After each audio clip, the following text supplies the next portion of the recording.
Let's see if we get through to YouTube. We are on Facebook. We are live. We are on Periscope. We are live. We are on Twitter. We are live. We are on Facebook again. We are live. And here we are on YouTube. Let me see if that is actually working or if it's just messing with me. Welcome. If you're in the room, say hi on the chat so we can see if the chat is working. Yes, apparently it is. Stephanie is first today. Congratulations, Stephanie. And the YouTube window happens to be giving us throughput to the Restream chat window. And I was just working with the Restream chat people, and they had me reset some stuff. So hopefully that it fixed our problem here. Let me pull that down, and we're going to get going with the broadcast in just a second. Thank you for your patience, everybody. If you're watching at home and you don't do the chat thing, that's fine. Fantastic. If you're watching at work, stop watching from work. What are you doing? So let's get going here in a second. Hi, Margaret. Good to see you. Yes, it is working. Margaret, I keep thinking we got to get out there and see you. We've lived here for more than a year, and then we moved away, and then we came back. So we got to come see you. So good to see you, Margaret. Let's get going with this live presidential rally. Let me change one thing here, and then we will be good to go. This rally wasn't supposed to start for another few minutes, and it's up now, so I've got it paused right now. We'll get going with it right away as soon as I update one thing here. Okay, and let's put up this one. This is just a generic one. Okay, and boom, that's a classic. Trump, within a few days, will be close to zero. So that's the important part. No, Babe, you aren't first. Someplace with easier parking next time. Yes, Margaret. Okay, enough inside jokes. Let's get going with the broadcast here. I have to put it into my ears first, and then I can hear what you guys are hearing without a bunch of echo, and we'll get going. Okay. And we have several people watching on YouTube. We've got lots of people watching on Twitter. Here we go, kids. Let's make this work. Okay. Let's shut the echo off. Thank you for holding in there during the technical aspects of this. Are we good to go, everybody? We are set. Let's do this. Joe Biden wants to surrender your jobs to China. You know that? Good luck. His son walked out with a lot of money for doing nothing, right? He wants to surrender your nation to the radical left-wing mob. He's trying to change now. You know, he's saying that's not working because we're going up and he's dropping like... He's going on the surrender thing because Biden said that he surrendered to the virus. So... like a rock in water. Dropping like a change now. You know, he's saying that's not working because we're going up and he's dropping like a rock in water. A rock in water drops more slowly than just dropping a rock in air. Water, it creates friction against the... But stupid expression. Wait, like my videos? Are the trolls winning? I never look at my likes. I don't care. I don't expect anyone to like me. So it's nice that you guys are here. And before the China virus, this election was over. Now I had to go back to work, and we've done a great job on it. We don't get the credit. We don't get the credit. The audio sync is off on the YouTube side. This is not something in my feed. This is, but I do know the sync is off. So don't ask me about it because there's nothing I can do about it. A lot of governors look very good. But I will keep your jobs in America, and I'll bring rioters, looters. Wow, something is very wrong with his speech today. Are you guys hearing this like I am? They're not keep your jobs in America. Just listen to this. Something is wrong with this man. Get the crap. We made a lot of governors look very good. But I will keep your jobs in America, and I'll bring rioters, looters, violent extremists, anarchists. We will bring them to justice. That's what we're doing right now. Something wrong. We have over 400 right now under arrest. These are bad people. Over the last 3.5 years, we've secured America's borders, fixed our broken trade deals, rebuilt the United States military, obliterated the ISIS caliphate 100%. secured American energy independence, and built the single greatest economy in the history of the world. And now we're going to do it again. Have to do it again. We didn't have the strongest economy in the history of the world. We were nowhere close to that. And it's happening. You see what's happening, job numbers. I hope God blesses President Trump. I hope God blesses everyone. I think that's sort of universal. Fast. It's actually happening in a super V. Not a V, it's a super V. And you'll see that. Not a thing, it's a V. Super V is not a thing. And big numbers are coming out and have come out. And just watch your set or watch your newspaper. Read your newspaper. You're seeing numbers that, Congressman, we haven't seen those numbers ever before, actually. We've never seen them. Because we've never taken such a huge hit before. We dropped 33% GDP in one quarter. No one has ever seen anything like that. By the way, we have record stock markets. We have record everything. You're going to have... No, we don't. Dow dropped 800 points today. So no, we don't. Pro-life warrior, it's not four fathers. We didn't have four fathers. You're a bot. So, if you grew up in this country, you would know that it isn't four F-O-U-R fathers. So nice try. We are just going to ban you from the channel because you're obviously not from this country. All right, moving on, guys. Forefathers. No, that's not true. There was Lincoln, Washington, Frederick Douglass, and there was John Franklin. Did you just say John Franklin? No. It's just what did you think I said? You're going to have an incredible economic year next year. Your stocks are going up. Your 401ks are through the roof. Had a little pause today. People wanted to take some profits, and probably somebody said something stupid along the way. That's what it was. The stock market's at record levels. Think of it.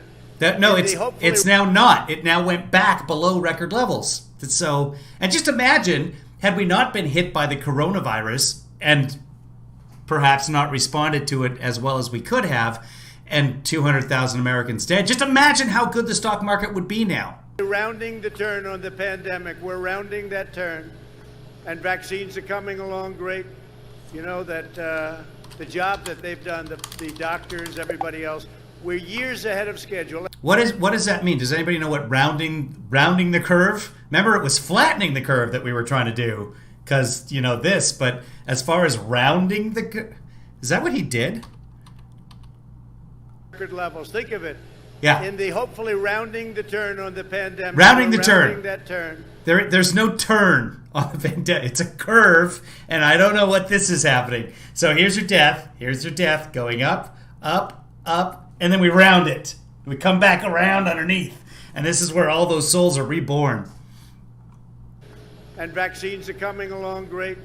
You know that good. The job that they've done, the doctors, everybody else, we're years ahead of schedule. Anybody else as president, you wouldn't be talking about vaccines for 2 or 3 years from now. I'll tell you right now. But it's science. But okay.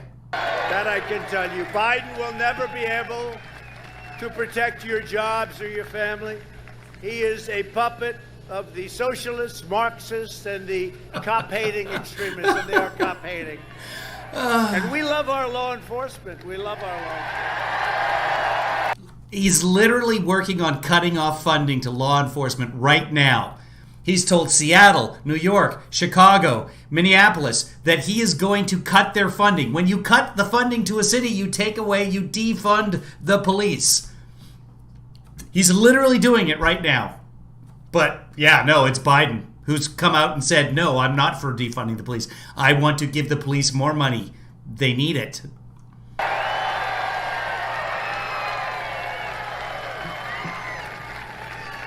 And by the way, we have, I don't know if you saw this, if there's any way of you seeing it, we have thousands of people behind this hangar. And we're trying to get them in. And I'd love to get them in. I mean, it's an airport. Let them go to the runways, okay? Let them in. Let the people stand on the runways. We have, I mean, literally there, we landed. I actually thought that was the crowd. You know, we're doing the hangar thing now because the arenas can't do it because of the pandemic for a while, a little while. Yeah. But in certain ways, I like this. Months and months. It's better. Yeah. I don't have to travel. I get off the plane, I make a speech, I get the hell out of here. Right? Now these are great. You remember the last days before the campaign? I'd do a lot of them a day. Get off that plane. It was a little different campaign. These are great. You remember the last days before the campaign? The last days before the campaign? What the hell is he talking about? Somebody, we're a few minutes behind, but if somebody is in the crowd, can you please check on the president? These are great. You remember the last days before the campaign? I'd do a lot of them a day. Get off that plane. It was a little different plane. It was black and white instead of the blue and white. Are you talking about the last election? Is that what you're talking about? But we had some time, and that was an important day, and that was... What's an important day? It was an important year, 2016, but I will tell you... That was an important day and an important year. The last days was an important day? What? He is just not tracking. I don't know that he's going to make it through the end of this. The election that we have coming up is the single most important election in the history of this country. Okay. And we had a level of enthusiasm. I mean, even look today, with all going on, look at the kind of crowds we have. And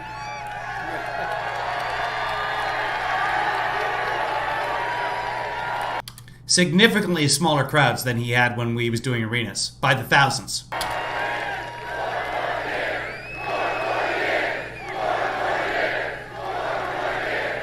Four more fathers, four more fathers, four more... But we had record enthusiasm in 2016. By the way, was that the greatest evening ever? November. And now it's going to be... It was not. I can tell you what the greatest evening was. So I'm at this it's a tiki bar, just outside the city boundary of Santa Monica, between Santa Monica and Century City, not far from the Sony studios. Well, in walks a young Brad Pitt.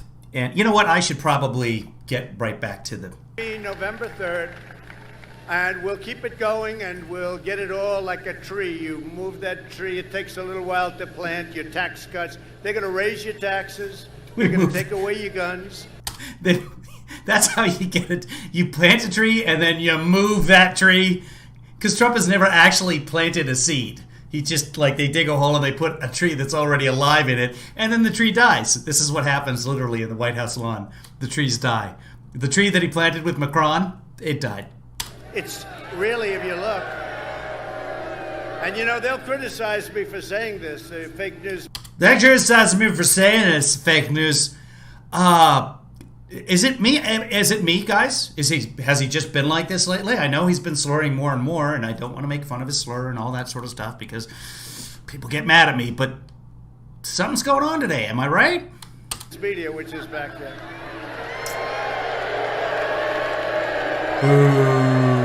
With their fake polls, the same as last year. We could just put it all on tape. The same as last year? Fake everything. Fake polls, the same as last year. We could just put it all on tape. What the hell? The same as last year? I'm concerned, guys. I'm honestly concerned at this point. Here, let me do something because I need to track all of this for some reason. Because I've self-appointed myself, which is really the only thing you can do when you self-appoint yourself. Give me a second here, because someone should be... Okay. You guys listen. What was that? Last year at... The fake polls, the fake everything. Come on, give me a time. 12:39. Go. The fake, they're called suppression polls. They're meant to make you depressed. Are you depressed? You don't look depressed. The real numbers, we have the real numbers. We're leading everywhere. We are leading everywhere. I'll tell you, I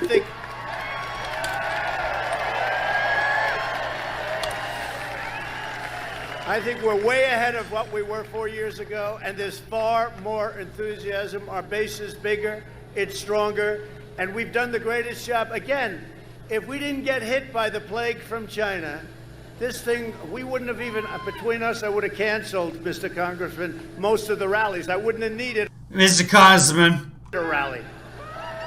That's a little bit unfair, but that's okay. That's what China's done to our nation. They've screwed us for a long time on a lot of different ways. No, never has anybody ripped off our nation like China. And I've taken in billions and billions of dollars. Has not taken in any money from China. We never took in 10 cents from China. Still haven't. And I gave 28 billion, right? 28 billion to the farmers because they were targeted unfairly by China, and our farmers are very unhappy. I don't think we have too many farmers in this wonderful Pennsylvania town. I know we have a lot of Boilermakers over there.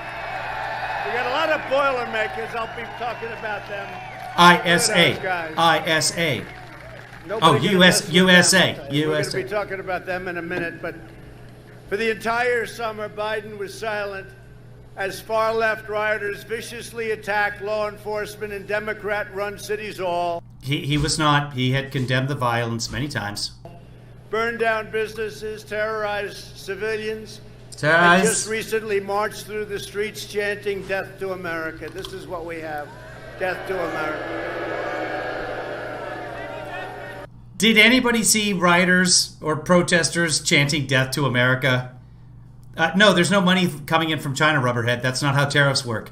Their money is paid by importers. Those are American companies, typically, that pay when it comes in. It makes no sense that someone would send you goods and services and then send you an additional 25% on top of it. Think about it. Why would anyone do that? That would be like going to Safeway or Kroger or whatever the company is that you get your groceries from in Russia, and then them giving you 20% on top. And it's just not true, Rubberhead. That's just not the way tariffs work. No, it's just not. That's just not. It makes no sense. Why would, if you said, okay, country, if you send us a DVD player, we're going to give you $100, but you have to give us $25. That's not how it works at all. Because first off, it's not the countries doing exchange with each other. It's consumers and businesses. The U.S. isn't just giving a bunch of money out of our treasury to China. And that's what Trump believes is happening. So, anyway. But that's just not the way the tariffs work at all. Why would China send us a DVD player for $100 and send us $25 on top of that? They would say, no, we're not going to do that. See? It's just logic. And by the way, we could end it like immediately. You saw what we did in Wisconsin. It ended. Took a while for the governor. You know, they have to ask us in. It's like otherwise we have to do something much bigger, and it's totally unnecessary. The National Guard's fantastic. I went to see him 2 days ago. Biden went there today. There was nobody there. There was nobody there. He was a little late. I was going to say, hey, listen, we ended that problem, but we could end it in... Rubberhead, of course the Chinese economy is hurting because of the tariffs. Their GDP last year, they barely met their quota at 6.1% GDP. Do you know what the U.S.'s GDP was in the last quarter? But before the virus, let's take the virus out of it, Rubberhead. Look up the U.S. GDP in the last quarter. Portland, wise guys in Portland, anarchists. They're agitated. This is good, Rubberhead. I'm glad you're here because I will show you that you're being lied to. I mean, there are facts, and they're easily found. So the first thing I want you to do is just look up the GDP from the quarter before the pandemic hit. And you'll know because once the pandemic hit, the GDP starts going negative. So just look up GDP by quarter. Just Google it or Bing it or however it is you look things up. And then let me know. China was 6.1. The United States was... Let me know. They're looters. I'll tell you, we could end it in Portland in a half an hour. Once he gets to 10 minutes, I'm taking him up on that. We did it in Seattle. We told them... by the way, Portland should call in the National Guard. Or the governor of Oregon should call in the National Guard. It's ridiculous that it still hasn't happened. We're coming in. You either end it or we're coming in. Congressman, we were going in the next day. We're all set. I was actually just... Then if they have the power to just go on in if they don't end it, then why has it continued on for another month and a half in Portland? Why hasn't he gone in? So after the fact, it's like when I tell my kids, like they do something wrong, and I would tell them, oh man, I wish you hadn't done that. I was going to take you to Disneyland tomorrow. Dad, no! There was no Disneyland trip. Disappointed, to be honest. They ended it in Seattle. They took over 20% of the city. Do you believe this? 20%? Hold on. We showed this earlier. I'm going to show you guys. This is 20% of the city of Seattle. This is Chop or Chaz. There it is. That little pink spot in the middle. Hold on. Let's see if I can't even make it bigger for you. That's it. You know what I can do is I can stretch that whole screen. Here we go. This is, no, I can't even. Yeah, I was living in Seattle at the time. You guys saw me. I made videos going down there. It was 3 blocks and a soccer pitch. 20% of the city of Seattle. Oh my God, this man is such a freak. It's going to be a summer of love. These people are crazy. Yeah, these people are crazy, but this is 20% of Seattle. So we end them very quickly. And now what we're doing is we're holding back funds. According to Barr and according to him, they can go in anytime they want. So if they're not going in and people are dying, the blood is on their hands, quite frankly. If they've got the power, they should just do it. For cities that don't know. Why does he get that specific? I don't know. It doesn't matter. He just makes things up because he knows his followers, like Rubberhead or whoever was just in here, they're just going to believe anything he says. It's not about reality. It's about feeling good about the way you feel. And that's what life is about, really. What they're doing where they allow crime to run rampant. I'm assuming that Rubber Dick is right now checking the GDP that I asked him to, or her. I don't know. Could be a woman. I don't know if they have Google in Russia. I think that they do. And somebody Google that. If you're in Russia, Google if you have Google. Put a 10-year prison sentence on anybody that knocks down a... He did not. That law already existed. Statue. The President of the United States literally cannot write a law that puts people in prison. That would be illegal. He has no power to do that. Yeah, well, the whole thing at random is that he just lies pointlessly. There's just no reason to go the directions that he does. I took out an old ordinance, a very old one, because today in Congress you don't get things like that. Today they think that you should just have no cash bail. You know, they do the no cash bail. You kill somebody, there's no bail, don't worry about it, go out. But I took out an old ordinance, I gave a...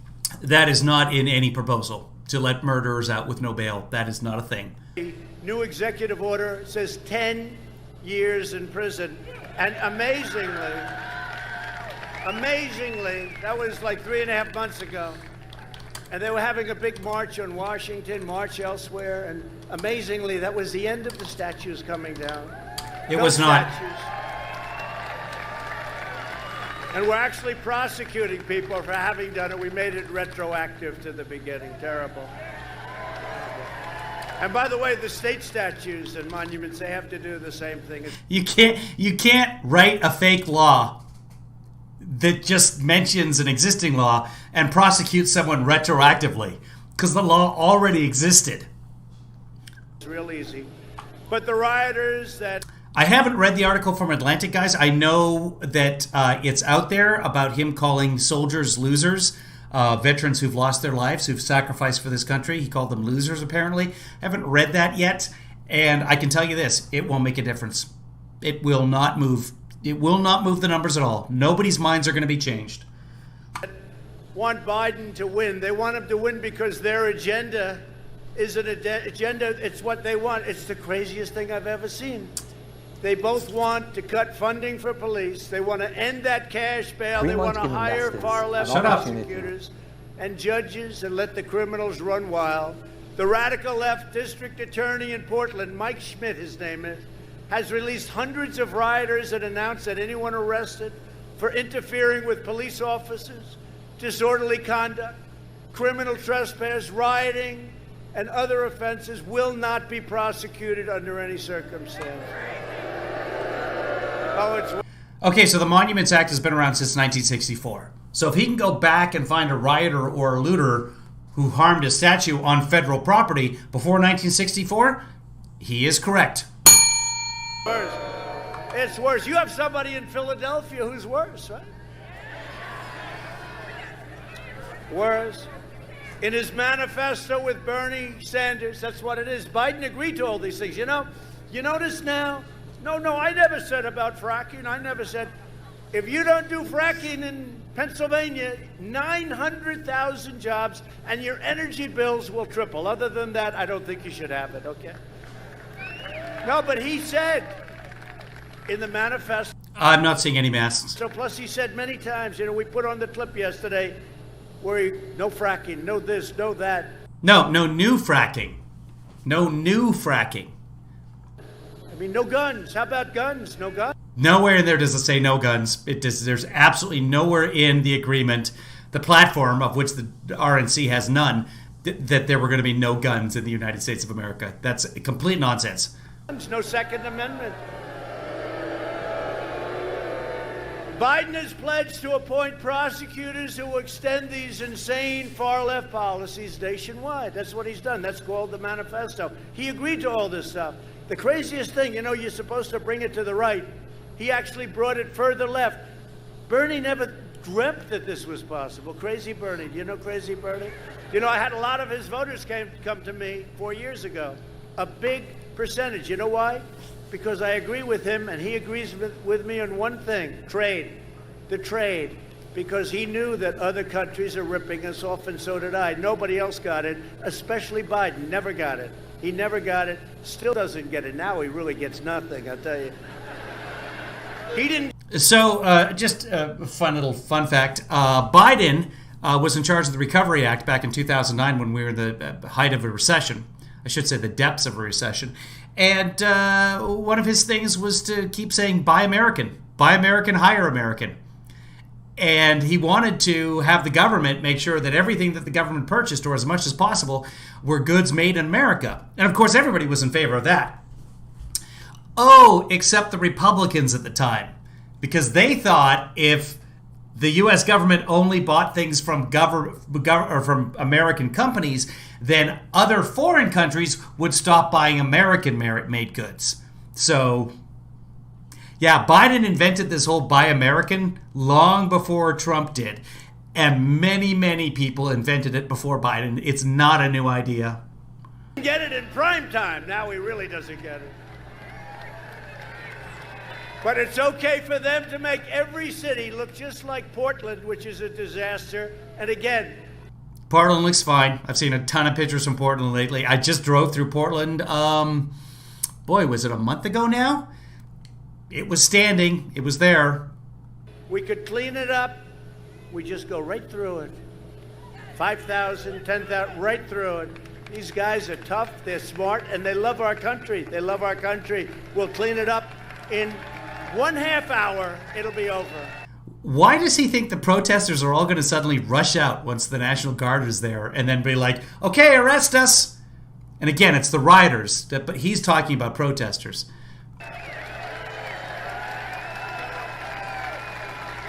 Did you see this? It's still there, but most of the state's on fire. That's right, isn't it, Lizzie? Now, California, it's on fire, but those are the forests. Radical left mayor, Wheeler, his name is. The radical left mayor. They chased him, Mike. They chased him out of his home last night. And all he does is be nice to them. It wasn't last night. This man has no concept of time anymore. Because they don't understand nice. They only understand one thing, strength. That's the only thing they understand. They don't understand nice. They chase. So I haven't even read the story on Wheeler and what happened at his house or if anything happened. Keep in mind, this is the guy who put up extra fences around his own house and spent time in the bunker because he was afraid of the protesters outside. So that is rich. Him out of his. Well, it was rich before the virus got here, and then it's lost a lot of its value. Oh, unbelievable. Biden's plan is to appease the domestic terrorists, and my plan is to arrest them and prosecute them.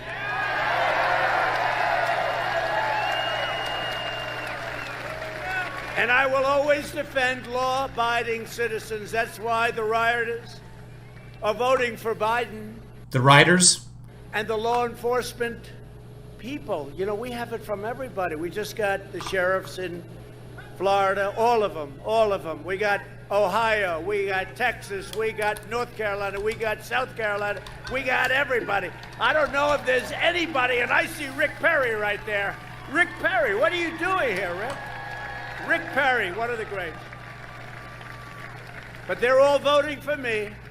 This election is about safety, and this election is about jobs. Today, I'm delighted to accept a very, very special endorsement from people I like. Sort of grew up with these people. I don't know what it is, the relationship we have with all of us. But I'm getting an endorsement tonight from some very, very special people. They work hard. They do great. We really put them back to work because this state was in trouble. If it was Canada, they would be the Rough Riders. And there'd be two of them. One would be the Rough Riders and one would be the Rough Riders. And last CFL joke for you there. year, you had the single greatest economic year in the history of your whole operation, right? No, they didn't. GDP was slow across the country. Of your whole Manufacturing was in contraction. operation. You've never had anything like that. This has been your greatest. Notice the applause level there? Like, did we, Tom? I don't think that's true. Is that, yeah, but Trump. Yeah, we hate Pelosi and her hair. This has been, prior to the plague coming in, it's been the Commonwealth's greatest. Can we ever call the Commonwealth a state? You got two places. You always have to say, well, wait a minute. Is this one a Commonwealth? Two places. You know what the other place is? Name it. Huh? That's right. How did you know that, Congressman? Huh?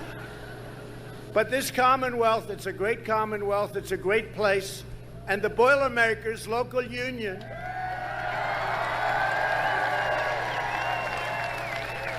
Ask yourself one question. Am I better off 9 months ago? Local 154 of the Boilermakers. They chartered in Pittsburgh 125 years ago. None of you are around to see it. And it now represents members in Pennsylvania, Ohio, and West Virginia. And I want to thank John Hughes and the Boilermakers here today. It's a great honor to have you. Who's John? Where the hell is John? Stand up, John. John, we appreciate it. We appreciate it. Hold on, while he's doing his introductions. So this is from the Twitters. This is the people on the 31st. So it wasn't last night. This is the 31st. These are protesters on the Twitters. Hold on, I'm bringing it over. Here are the Twitters. This is Portland, and it is Mayor Wheeler's birthday. Happy tear gas to you. Happy tear gas.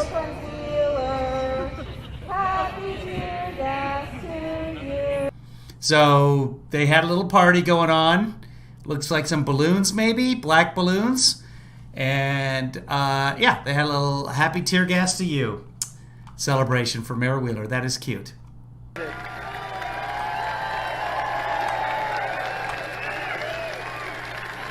Do you know why John is the head? You know why? Because look, he's got the worst location. I say, where's John? I'm looking in the front row. He's in. Oh, I gotta do logo John. And T-shirts. Look at that guy. He's great. You got my vote, John. Hey, Boilermakers, thank you. What a job you do. You're the heart of this country. You really are. Thank you very much. That's a great endorsement. That's a great endorsement. Joe Biden spent the last 47 years shipping Pennsylvania jobs to China and foreign nations, and I've spent the last 4 years bringing them back home, and we're bringing them back home, bringing a lot of things back home. I ended the last administration's 8-year pure war on Pennsylvania oil and coal and fracking and national. If you look at the natural gas, what they've done to this state, what they were doing to this state. Under Obama and Biden, there was a natural gas boom. There was an oil boom. There was an energy boom. We became the world's leading provider of oil and natural gas. Boom. It's just all nonsense. It was sort of easy. I just opened it up and I said, do it.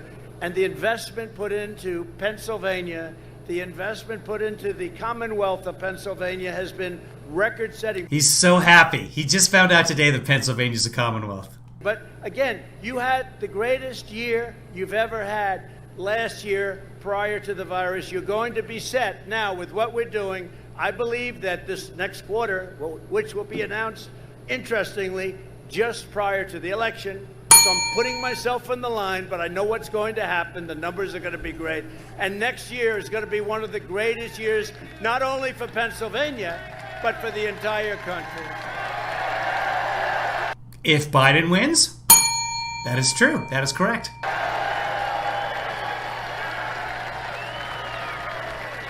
Oh, you guys are being YouTubed? So Joe Hayden, we have a new one. Joe Hayden. Ha, that's so clever. Hayden. I have all of them. What do you like better? What do you like better? Oh, good. Have the crowd vote on it. Let's do a little poll. Can we do a poll? I saved myself so much money. You know, I saved myself so much money. We do these polls with thousands. And those people are coming in from the back, are they not? Yes? They're coming in. I'm telling you, you wouldn't have believed it. I'm landing. I wasn't waving at you. I was Yeah, fuck social distancing. That worked out well. There's more. But I do these polls, right? And it's like a perfect poll. You know, do you ever see the companies, you give them $1 million and they do a poll? Like my boyfriend. 78 people were polled. No, you got thousands of people. So tell me, what's your feeling, first of all, in the name? What's it? You like MAGA, Make America Great Again? Yes? Huh? Oh, you are the one. You are a man. I made you famous. He's done this with Make America Great and Keep America Great so many times. Somehow they just never settle on an answer. But okay, so he's going to do that first, and then he's going to do a Biden nickname. Because, you know, class, you know. Remember McCain when the lady said that Obama was a Muslim? Sick. And McCain says, no, he's a good family man. I know Barack Obama. He's a good family man, and he's an American. But we have our differences politically. Remember those days? Remember how angry we were that McCain wanted to do X? How the country was going to... Oh, and then the other side of the thing, Obama was going to do X and take our country. We want our country back. We want our country. And Hitler and... Check out this guy. He's about to do a poll on what nickname he should use for his opponent. Famous today. You said the nicest things about me. Thank you. Did you see him on television today? I think you're great. Stephanie, you're now moderator. Congratulations. I think you're great. Thank you. No, he called me a great Christian and a great Christian leader. Where did he get that information? Did he look it up in 2 collusions? Thank you. But he did say I wasn't perfect. But that's okay. I said thank you anyway, right? No, that was really great. That was really great. But if you look at it, the things they've done, we're going to go through a couple of different polls as we go along because I love the people saying do this or do that. The people. One of the things I got you out of is this thing sounds so good, but it's so bad. It's a rip-off of our country, the so-called Paris Climate Accord. It's a disaster, a death sentence. It's a death sentence for your energy jobs. I took it out. All completely voluntary. There's absolutely no mandates in it. I withdrew from that calamity. Biden pledged to reinstate it. It's going to cost you billions and billions of dollars. You know what it really is? It's a way of really taking advantage of the United States. That's what it is. Last year, I visited the Shell petrochemical plant in Beaver County. Anybody ever hear of Beaver County? The largest investment in your state's history, all made possible by our pro-energy policies. Biden would wipe out that entire industry, killing the jobs of more than 600,000 Pennsylvania workers. It's probably 940,000, they say. Think of that. Also, prices and everything else. Now, Biden today came out and said, no, fracking's okay. It's okay. Did you see that? Fracking's okay. because he was getting killed. And now he came out in favor of I didn't know you were in the room, Todd, but now we know. law enforcement. Look at all these handsome cops here. I was going to crack a joke about co-eds, but like, what is that? That's such a 70s reference. Are there even co-eds anymore? Does that even mean anything? I'm not sure I ever knew what it meant. And a beautiful cop. No, you had to. But how can anybody believe? I'm not blaming you at all. I doff my cap to thee, sir. Some pretty good duffing for a cap I wasn't wearing. He's totally against. At his speech and at the DNC, where we got much higher numbers than they did, but, you know, they put out that they did. They'll say they put out, the Nielsen ratings? Anything. We got much higher by millions and millions of people. Did we have a great convention? Got outraised, too, by millions of dollars, but okay. All right. There's my guy. Good job you did. But we had a great convention, and it's been really terrific. You know, I made a speech at Mount Rushmore. And oh, hey, Waldo is there. Speech, our numbers have been up. There's two Waldos. Look. Speech. You know, I made a speech at Mount Rushmore. Look, this guy right here. This is Waldo, the guy wearing the wall suit. But check this out. There's another Waldo over in here. Check this guy. And since that speech, there's two Waldos in the crowd. Our numbers have been up like a rocket, like a beautiful rocket. The Mount Rushmore speech. I said, we're getting hit by this pandemic very unfairly in the sense that we've done such a good job with the ventilators, all of the things. You've heard it 1,000 times. And we have to get back. And I made a speech in really a great place, South Dakota, but it was Mount Rushmore. They want to blow it up. They want to take off Mount Rushmore. If you would see how beautiful this is, it was like this perfect evening. The sun was setting. The faces of these great, great, majestic heroes of our country, right? Heroes of our country. No, you don't have to. If you're here, then great. If you're not here, Stephanie, don't worry about moderating the chat. It's just, if you're there and you see something and you want to click it, fine. Does anybody else want to be a moderator? I don't care. I'll make you all moderators. And they want to blow up Mount Rushmore. But how about this one? The Democrats yesterday came out with a plan. Did you see it? Now, they're the D.C. Democrats.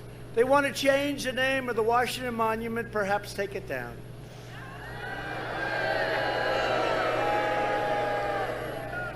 Thomas Jefferson, pretty good Thomas Jefferson, right? Wait, what? I just totally missed that. What did he say? Want to change the name? Now, they're the D.C. Democrats. They want to change the name of the Washington Monument, perhaps take it down. Who wants to take down the Washington Monument? Thomas Jefferson, pretty good Thomas Jefferson, right?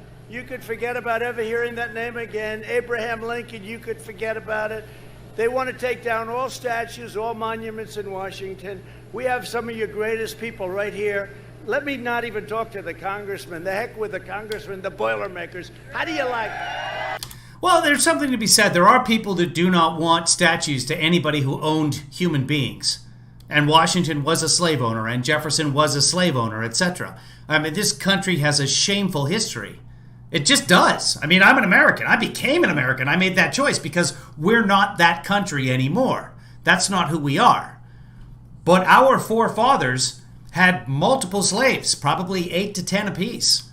And there are a lot of people, especially African-American people, who descended from slaves, brought over against their wills, and the forefathers owned people that maybe we shouldn't celebrate their images. I don't know. I mean, it's a valid point. They were kind of assholes. They owned people.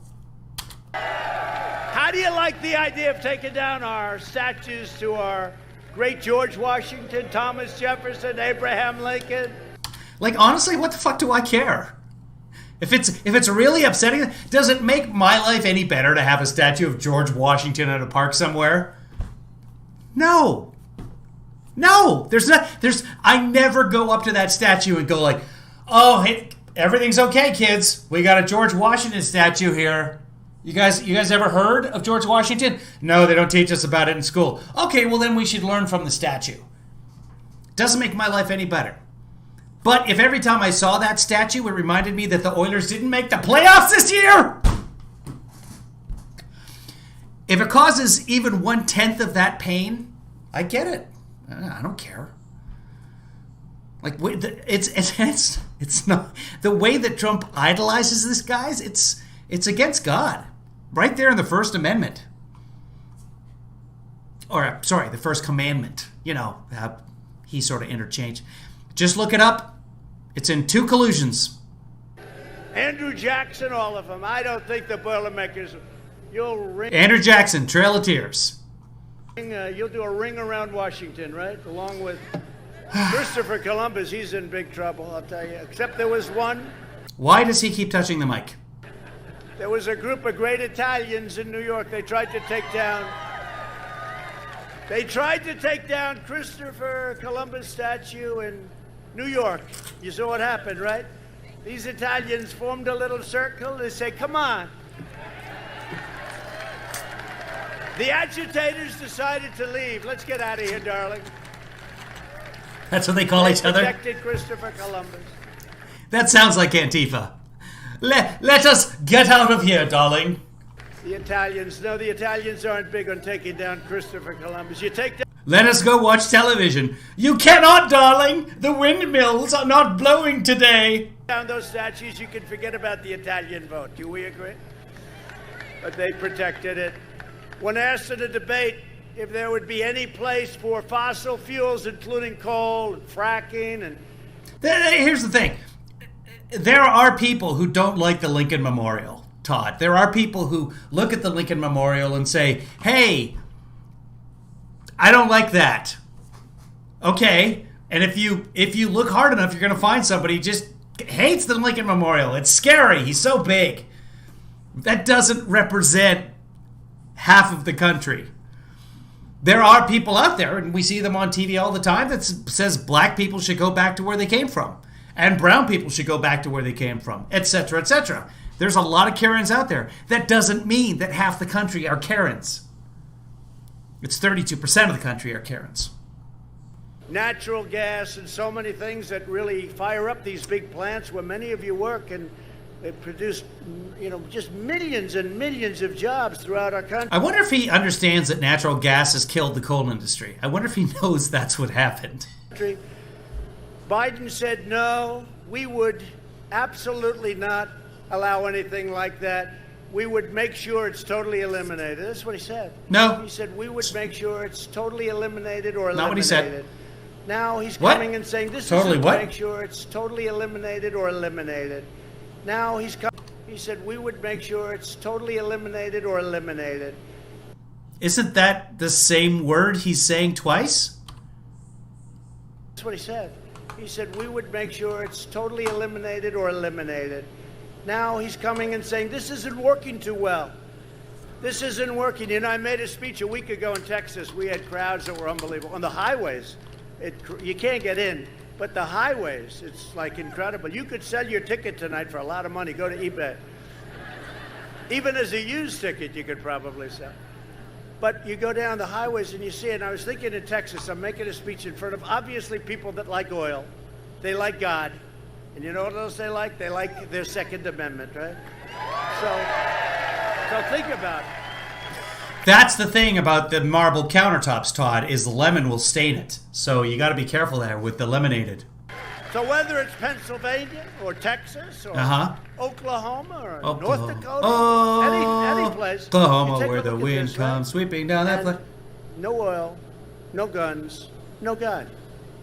I don't think George Washington running with Abraham Lincoln would then win in Texas because the Lincoln as his VP. He'll pick Abraham Lincoln as VP is going to win in Texas or in Pennsylvania or any place else with those three things eliminated. That's what they want. Yeah, because people would be like, I feel hesitant to vote for a zombie. Who else is on the ticket here? Trump? Nope, zombie it is. Zombie Washington, congratulations, Mr. President. They want to take away your Second Amendment. If I weren't Zombie Washington was the name of my high school band. president, you would either have an obliterated Second Amendment or it would be gone entirely. I am standing... So, obliterated or gone entirely. One or the other. No idea what obliterated means. It's not the first time he's done that, by the way. Between them and your Second Amendment, and that's it. That's it. They know.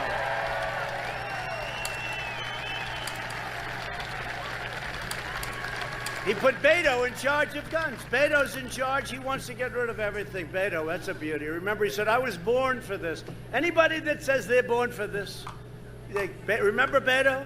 He was on the cover. Remember 2000 when he ran for president and he gave up after one primary because he only got 15% in California?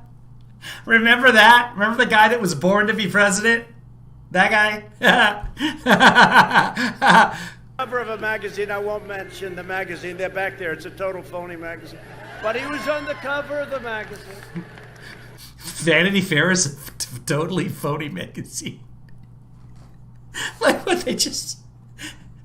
they publish it every month and it goes to the newsstands or your house phonily?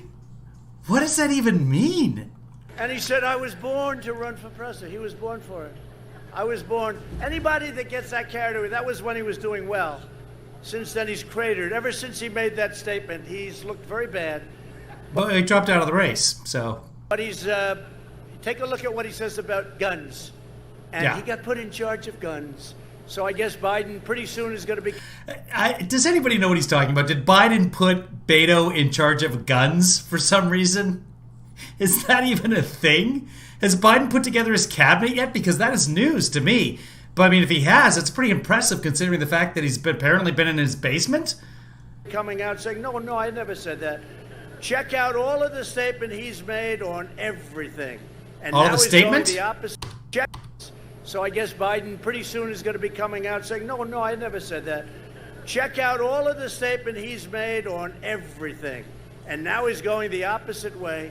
But he's agreed to the manifesto entirely, so maybe he'll do that. And then he figures later on he'll go, but everything he said is right, because he has no control over what's happening. The radical left has captured the party. They even elected a person that nobody ever heard of, a senator, it's been a while, against a young, good-looking Kennedy by 10 points in Massachusetts. Did you know Kennedy lost in Massachusetts? You know why? Because he wasn't a radical left. He was like a semi-normal person, just slightly left. That's how democracy works. The people get to decide who represents them. Unless it's a president, in which case the people chose Hillary, and somehow there you are. No, but think of it. This is what's happened, and this is really what's happened. If you're not a radical lefty, meaning guns, meaning fossil fuels, they want wind. Yeah. You know, to make the windmill, which are made mostly in China and in Germany, by the way, to make it, so much emission is let out that it's more than you can ever save. It's just the craziest thing. Emissions, so many yeah. Also, I am truly an environmentalist. But you have to understand, when we do things and they don't, and we clean, and it's very expensive to do that, and they don't, and we have this massive planet, and China, India, Russia, Germany, all these places, it's fuming up, and we're doing our job and beautiful. No, they have to do it also. Otherwise, it just doesn't work the way it's... There should be some kind of international climate accord. We should all be part of it, every country. And then we can begin to address... I need a wall to bang my head. There's just an endless void behind me, unfortunately. I need... Somebody get me a wall! Supposed to.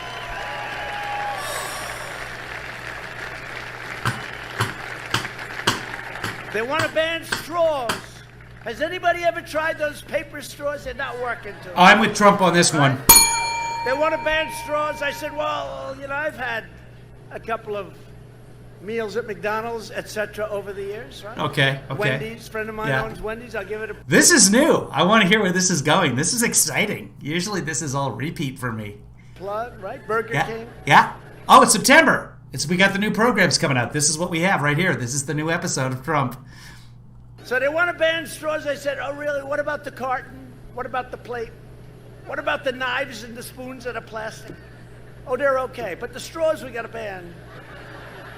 Has anybody ever tried, seriously, the new straw? It's made out of paper, right? The new straw is made out of paper. It disintegrates as you drink it. If you have a nice tie like this tie, this would have no chance. Why? By the time you get finished, the straw is totally disintegrated. Does anybody walk around with a plastic straw? Because it's not bad. You know, you whip it out, boom, boom. No, they have metal straws, though, and actually people do use those. I don't use straws, so... You never had to do that. When asked whether he would be willing to destroy the jobs of hundreds of thousands of blue-collar workers to push his anti-energy agenda, you know what the answer is, right? That was a very disappointing straw story. I hope that's the last straw story. There's nothing to it, really. I thought he was going somewhere. He was talking about McDonald's for a second? It's the Green New... I mean, I could at least throw a darling in there. Can we go to McDonald's for dinner? No, darling, we can't. The windmills have given me cancer. Oh, but what about the straw? I can't drink from the straw. My tie has become so Really, he's just texting it in at this point. New Deal, right? This Green New Deal. This was made up by people that don't get it. Either that or people that just don't like our country very much. But Biden replied, yes, he'll get rid of those jobs. And he famously told a voter, I want you to look in my eyes when he's not wearing the mask, because I've never seen a man that liked a mask. The mask does not cover his eyes. But I don't even know where he's going with this story. He's probably gonna tell the story about the guy. He called a guy a liar because the guy said he was gonna take away his guns or something. That's why I'm guessing he's going in that direction with this story. But let's just start with the basics. Look me in the eye when I'm not wearing a mask. Let's go back, because that's what he says. But Biden replied, yes, he'll get rid of those jobs. And he famously told a voter, I want you to look in my eyes when he's not wearing the mask, because I've never seen a man that liked a mask. Look, I'm all for it. We have a big weekend, distance on the weekend and all of that stuff, and wear your mask when you close. Distance on the weekend? What did he say? Together, because I've never seen a man that liked a mask. Look, I'm all for it. We have a big weekend, distance on the weekend and all of that stuff, and wear your mask when you close together and protect. He's talking about Memorial Day. We have a big weekend, distance on the weekend. Distance on the Weekend was the title of my second album. Particular and wash your hands, all those things. We have Labor Day weekend coming up. Yes. But did you ever see a man that likes a mask as much as him? And then he makes a speech, and he always has it, not always, but a lot of times he has it hanging down. Which ear? Because you know what? It gives him a feeling of security. If I were a psychiatrist, right? No, you would be disbarred. You would be disbarred and charged with, I don't know, mental rape, something. I'd say this guy's got some big issues. Hanging down. Congressman, give me your mask. I want to have it hanging from my ear. I don't want to touch your damn mask. Mike, I'll never touch your mask. Oh, he's getting ready to do verbal kitty litter. I like it. But the new one is, I went for a physical. The doctor said to me, sir, would you like to go over to Walter Reed? It's incredible. By the way, the job they do on people that have been just really hurt are heroes. Uh-huh. And the job they do is incredible. But, sir, would you like to go over and do a physical? You have some time. You know why I had time? Some deal. Oh, it was China. I decided not to see China because they didn't like the way they were doing business, okay? Does that make sense?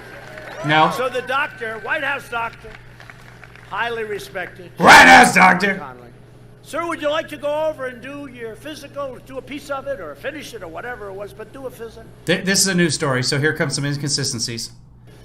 I said, I don't know. I'm not in love with the idea. I don't know. He's suddenly Barney from The Simpsons. I don't know. I just threw up in your bathroom. Well, if you do it, we don't have to do it. So, okay, let's go. Come on. So we went. We went. And by the way, the White House official statement on it was that it was phase 1. So going to do it so that you don't have to do it is not a true story. we're driving. Now, you have to understand there are like, 100 cars. You see what happens here. It's like the plane times 50. So the cars are driving all over. It's about a 20-minute drive. That is not how the cars go. That is not how... Nothing in his world is normal. It's like his entire life is that part of Dumbo where it's pink elephants on parade and everything is weird and scary when you're a 7-year-old kid, and that's all you remember about the movie. But that's his whole life. That's how he sees the world. Pink elephants on parade. Pink elephants on parade. And we get to the hospital. Todd, you know what I'm talking about with the pink elephants on parade. I don't know if anybody else is a Disney fan. That was not a Disney thing. That was a good part of my childhood, that pink elephants on parade nonsense. Heffalumps and woozles. I get out. I was there probably for an hour and a half, 2 hours. And then yesterday I read that I had strokes. CNN, fake news CNN right there.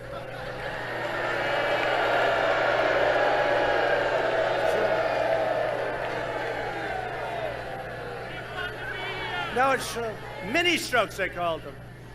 Mini strokes would explain the leisure. By the way, nobody said that he had mini strokes. He came up with mini strokes on his own. I don't know what a mini stroke is, but it's not good. Well, you invented it. And there could be a day, and I'll admit, I said, hey, it happens to all of us, right? Well, I mean, clearly he hasn't had a mini stroke. Just listen to him, kids.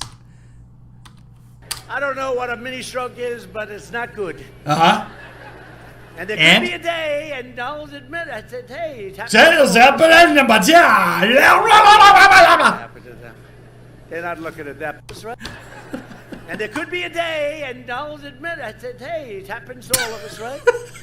Except these young ones, it's never going to happen to them. What? They're not looking at that. But you know what happens? But nothing happens. So I went in. I did that part of... Pretty sure we just witnessed a mini stroke in real time. The physical end result was he's very healthy. They're very unhappy when they heard that result. And what you don't remember is when this took place, it was a long time ago. They just started up because they want to try and get me to be in Biden's physical level. They viewed me as being somebody that's, Biden rides a bike. Trump can't get down a ramp, so there's a lot of climbing to do to get you to, and you can't climb, so... I go around, hey. Yeah. Hey. Last week, this week. Yeah. Texas, North Carolina. Yeah. Florida. You sat on a plane. South Carolina, back to Washington. Let's go here, let's go there, let's go everywhere. Yeah. Meetings all the time. I think I've answered more questions from these maniacs than any president in history. Look at all that social distancing. And mean questions. I watched Biden yesterday, so he hasn't answered questions in, 2 months or something. That's not true. And yesterday, he took a couple, and they were setups like I've never seen. No? One young woman, who I think is there, is smiling. Hi. Hi. Hi. Okay. Hi. I'd just like to ask you, I'm sorry to bother you with this question. It's the most incredible. So the doctor wrote a letter. I watched the press conference, and I don't believe that happened. But anyway. Saying, no, this rumor is wrong. In fact, he came back. Can we get one more question, sir? And it was... I want to say it was Steve Doocy. That's who it was, who has a very anti-Biden stance. Let's call it a slant. Whatever he reports on Biden. But Doocy was like, hey, can I get a question? Because Biden's like, I've taken up enough of your time. He's apologetic that he's taken up their time. I've taken up a bunch of your time. Yes, at random, Winnie the Goo. And he starts to leave, and then he goes, you know what? I know you always ask me hostile questions, but let's give you a question. So he came back to answer a question from Fox News. But yeah, Steve Doocy was not smiling at him. And they had a quip back and forth, but he was joking. He wasn't saying, you're enemy of the press, of the people, and yeah, Fox News. It was like, yeah, I know you're going to ask me a hostile question. And I don't like, rumors like that. And by the way, if it were a fact, it's fine. It should. I think it's an important thing. But if it's not true, my wife was like, she came to me, she said, I think I would have known that. I said, yeah, I think they would have known it too, because they drove back with me. The press follows me. They have a special deal, a van. They followed me. And then we go in, we go out. But if you remember last time, I go in, I spend a little time, physical, like we all have. Hopefully you have them. Good thing to have, I guess.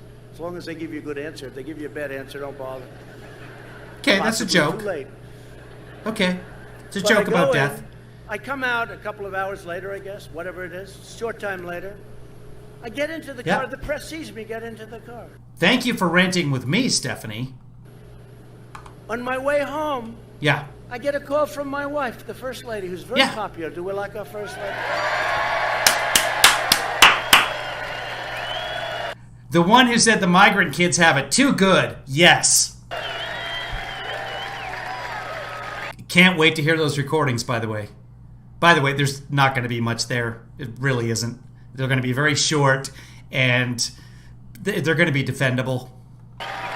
Disgruntled employee, blah, blah, blah. She's very popular. She's a great person, great woman. And here's the thing. Anybody in that circle is a liar. Like, you don't get to be part of his atmosphere unless you're a horrible person. That's all there is to it. So anytime someone says, oh, I have this, remember Ambrosia or Amaretto or whatever her name was? Oh, I've got all these other no. Once she got fired, she started taping people. And once those tapes ran out, all the other tapes she was talking about, they didn't exist. How do we know? Because they never appeared anywhere. She was lying. Somebody to give me her real name. I'm not trying to make fun of her. I know she got fired and everything. But it was Amarosa? Was it Amarosa? Am I just making that up in my head? I don't know. You guys are so far behind me in terms of chat that it's going to be 18 minutes before you see what I said here anyway. I'm already asleep. She said, darling, are you okay? I go, why do you ask? She said, they're reporting that you had a heart attack. Now, you have to understand, I'm driving in a car which is about, 6 cars in front of the press, because they have a big car. There are a lot of them, and we try and give them as little room as possible, make it uncomfortable. But they're right behind. Wait, why is there laughter? Behind me. So they know I got in. It was amnesia. And CNN reported that I had a heart attack. That was the same visit, and that didn't work. No, it's unbelievable. CNN reported I had a heart attack, so my wife was concerned. I said, no, not that I know of. And if I did, I think I'd be back there. No, I'll be home in 15 minutes, darling. Thank you for caring. It's always nice. It's always nice. She sounded relieved. That's good. When your wife sounds relieved. But she said, I wonder how that happened. Why did they do that? Because they're fake news. So I go in, and that rumor lasted for a little while, like a day or two. Because the visit didn't appear on his daily schedule, and the hospital was not alerted to him arriving before he got there. Well, they were given 10 minutes notice. And the vehicle sped there quickly. It was not a normal presidential physical visit. And it was 3 months earlier than it should have been. So, yeah. And the reason they gave at the time was, his president's so busy. He's going to be so busy, he's not going to have a chance. And he's golfed how many times since then? I don't know. Let's just say 70 because facts don't matter anymore. 612 times since then. He's golfed. But he has no time. No time. It lasted for a little while. No matter what I did. I walk. I'm in the same motorcade. I go in. Are people giving me thumbs down like as we go right now? And I go out. They know I'm in the motorcade. I actually have to report it.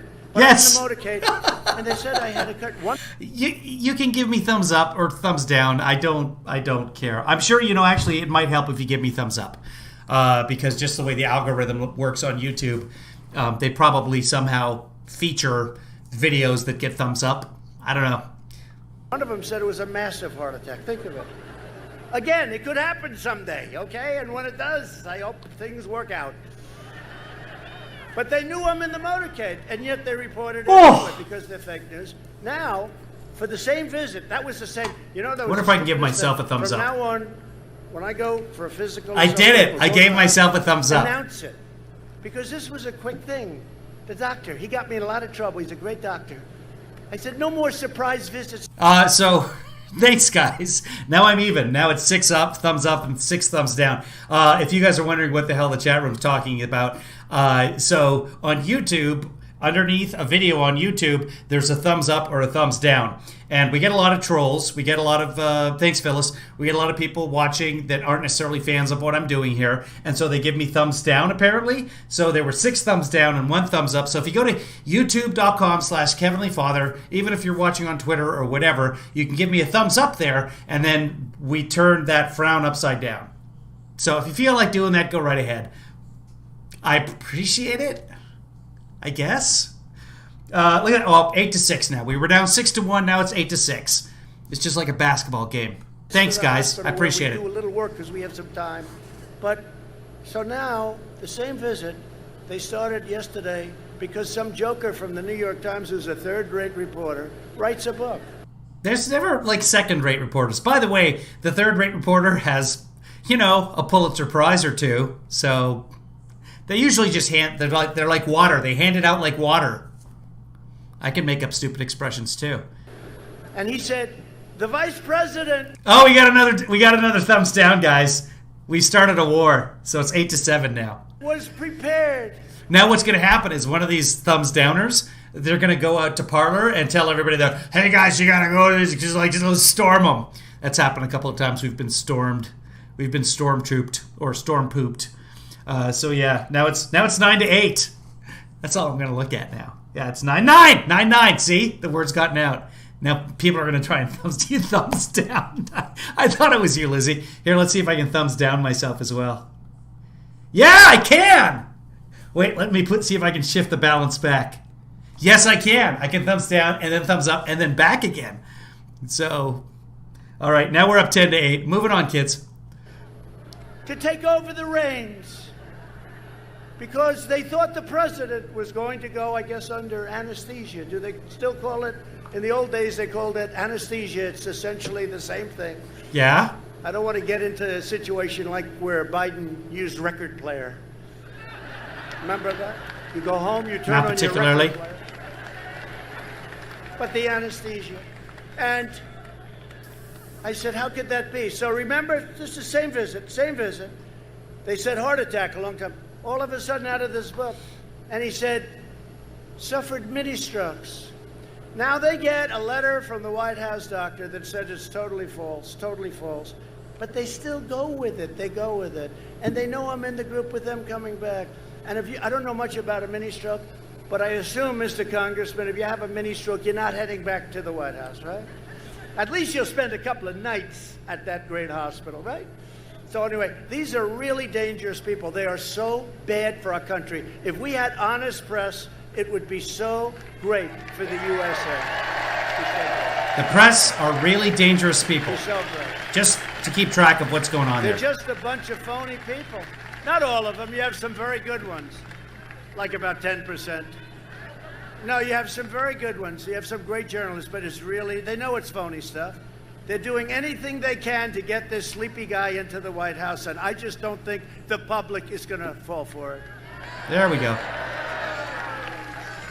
I don't think the public is going to fall for it. There's the thumbs up and thumbs down in real time, so you guys have at it. That's what you're paying for. So, yeah, I always have a lot more people watching than are actually chatting. So you guys can have some fun without actually having to chat. If you want to go thumbs up or thumbs down me, head on over to... No, we just lost one. I just lost a thumbs up. So there you have it. Thank you, everyone, for giving me a thumbs up, or thank you for giving me thumbs down. Just so long as we're participating in democracy. I love this. Here we go. You know, in his... I just lost another thumbs up, you guys. You're killing me. Fine, you know what? I'm giving myself a thumbs down. Boom. Last days, 25, 30 years ago, he was weak. He was weak as a senator. He was weak. He was not known as being one of the smart ones. And wow. It's not exactly prime time, I can tell you that. Everyone is now doing what everyone's now giving me a thumb. Are you guys... Anyway, I've had it with the thumbs up and thumbs down. Here we go. I just want to announce... Honestly, I'm so bored by Trump right now. This is so low energy. Tonight, because we're joined with some very, very special warriors. And Dan Muser. Dan, thank you very much. Great job you're doing. Dan, Congressman. These are congressmen who have really been warriors for me. They really have been. Thank you very much, Dan. Fred Keller. Fred, thank you. Great job, Fred. Thaler, do you know him? God, what are you doing over there? Now I understand. Great friend of mine right from the beginning. Congressman, long term. He was getting ready to make. This was 4 years in the rest of the country. We're just skipping through a lot of the thank yous, etc. But if what's going on in the rest of the country is like what's going on in Tennessee, he said they're coming from the hills, the valleys, the rivers, the mountains. They're coming. Yeah. People that never really cared to vote. They're great Americans, but they never wanted to vote for the people that they were seeing. He said they're miles long. They've got Trump here, Trump hats, Trump pins, right? Yeah. Tennessee. Duncan. That was before.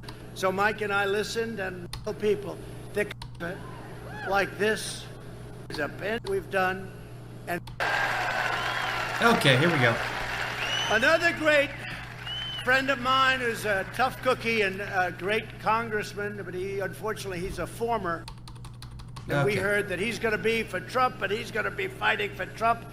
And, you know, I saw some of his commercials. I thought he was a Republican, right? Except when he got to Washington, he voted with Pelosi 100% of the time. Talking about Mark Lamb, maybe? Crazy Nancy.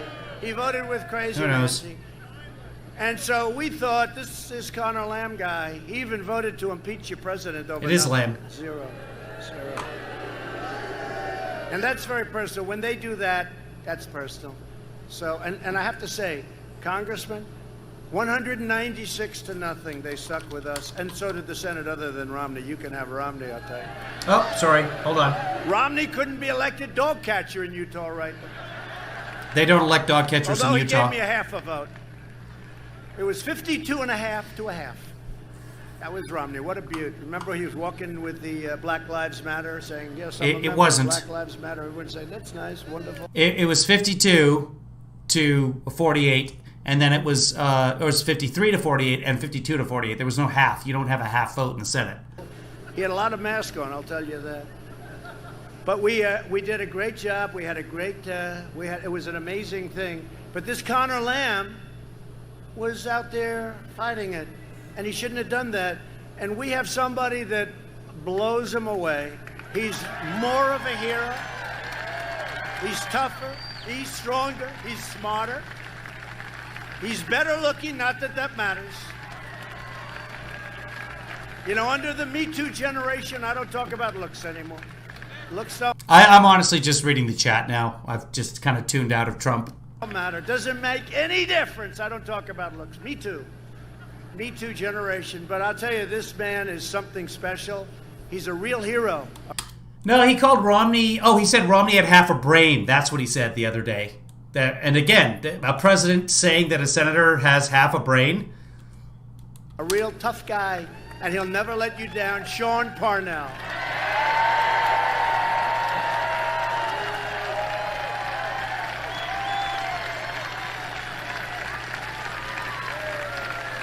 Just remember that Connor Lamb, and I remember because he's like a lamb. He's like a little lamb.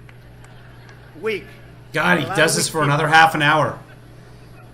We like strong people, don't we? We like strong. We need strong people right now. We have somebody else in the audience who served as my Secretary of Energy, and he was incredible. He was the governor of Texas for what, 12 years, I think, Rick, right? 12? Tell me, 14? 14 years he was. And he was an incredible governor, and he was an incredible secretary, and he's been an incredible friend. Yeah, Abbott. Sorry, When Perry. he decided that I would be the one, he got out. And there's nobody that said better things about me. Oops. But you're great, Rick, and you did a fantastic job. Every place you've been great. Thank you very much. Rick Perry. Thank you. Steve Hey, Rick, Perry's how better. we doing in Texas? Huh? I'd like a rack of lamb, quite frankly. We had a poll today. I haven't had lamb in so in Georgia. long. You know, they say Georgia's going to be close. Well, this was a poll that hates Trump, and we're up 7. That was the same thing happened last time, Is he? right? You know, they use the words in play. George is in play, they say. George is in play. Well, we're up 7, and this is a poll that truly hates us, okay? But they did the last time. Didn't they say last time that Texas was in play? And then it was 8 o'clock, the polls closed, and they only announce if you're way ahead. So they say the polls have closed in the great state of Texas. Donald Trump has won the great state of Texas. And I kept hearing it was in play. They said Utah, the home of our worst senator. They said Utah was in play. That's Mitt Romney. Mike Lee's doing excellent. I didn't want to get them confused, by the way. But they say Utah, same thing. Remember that 4 years ago? We had the guy with the shaved head. What was his name, Rick?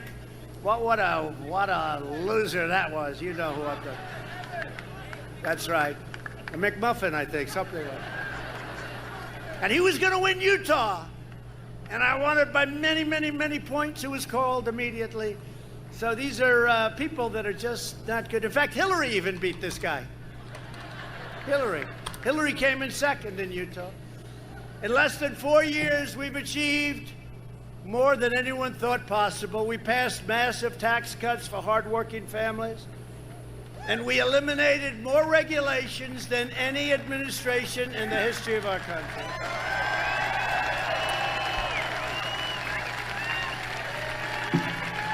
I saved the U.S. auto industry by withdrawing from the last administration's job-killing catastrophe known as the Trans-Pacific Partnership. It would have been a catastrophe. Not only for autos, by the way, for everything else, too. To protect our workers, I imposed stiff tariffs on foreign aluminum and foreign steel. That kept you guys... So here's the thing about the USMCA or NUFTA. He withdrew from it.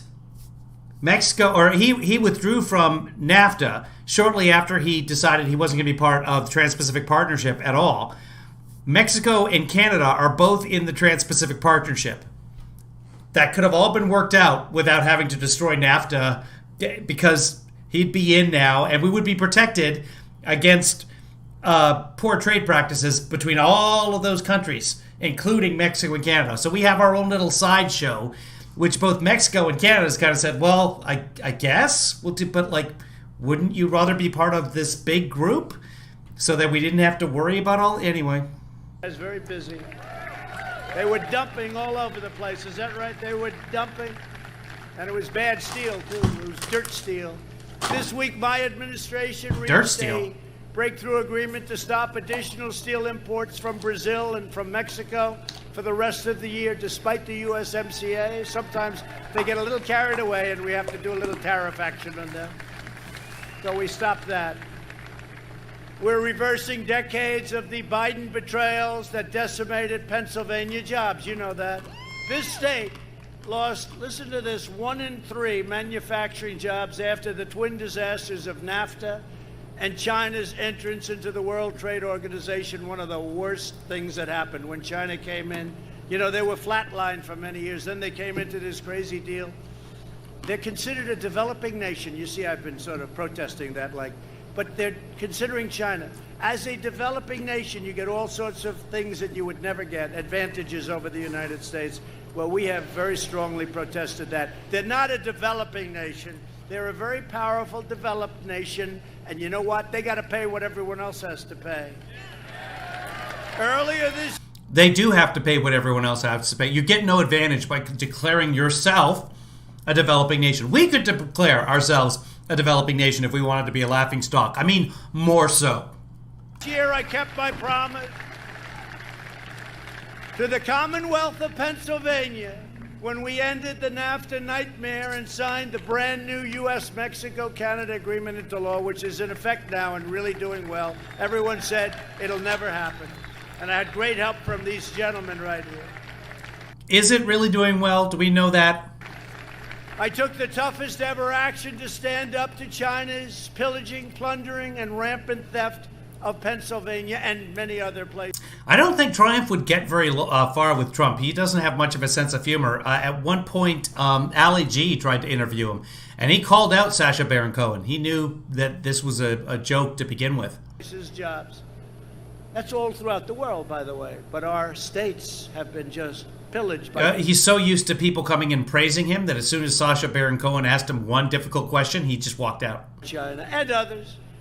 Joe Biden's agenda is made in China. My agenda is made in America.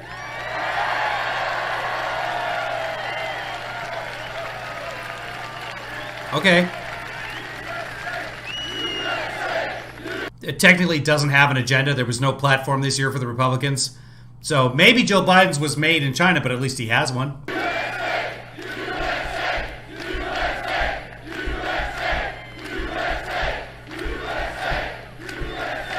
After years and years of rebuilding other countries, we are finally rebuilding our...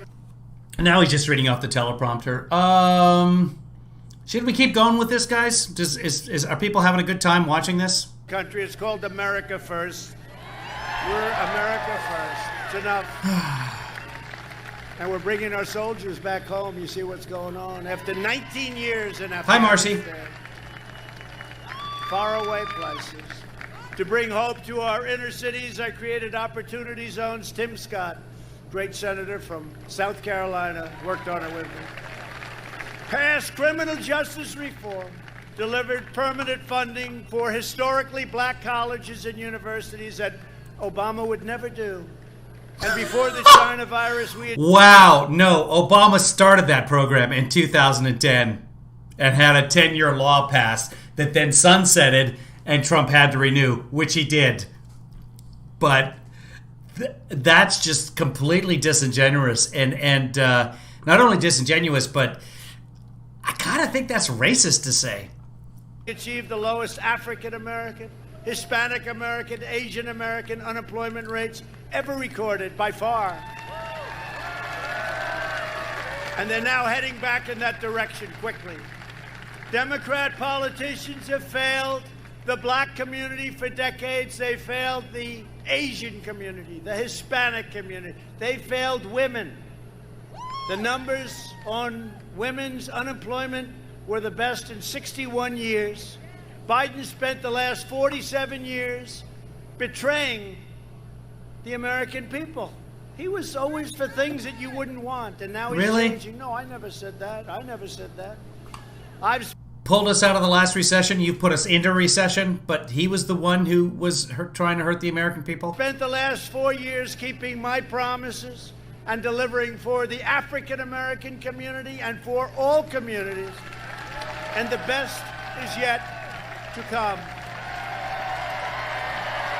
If he could raise his arms.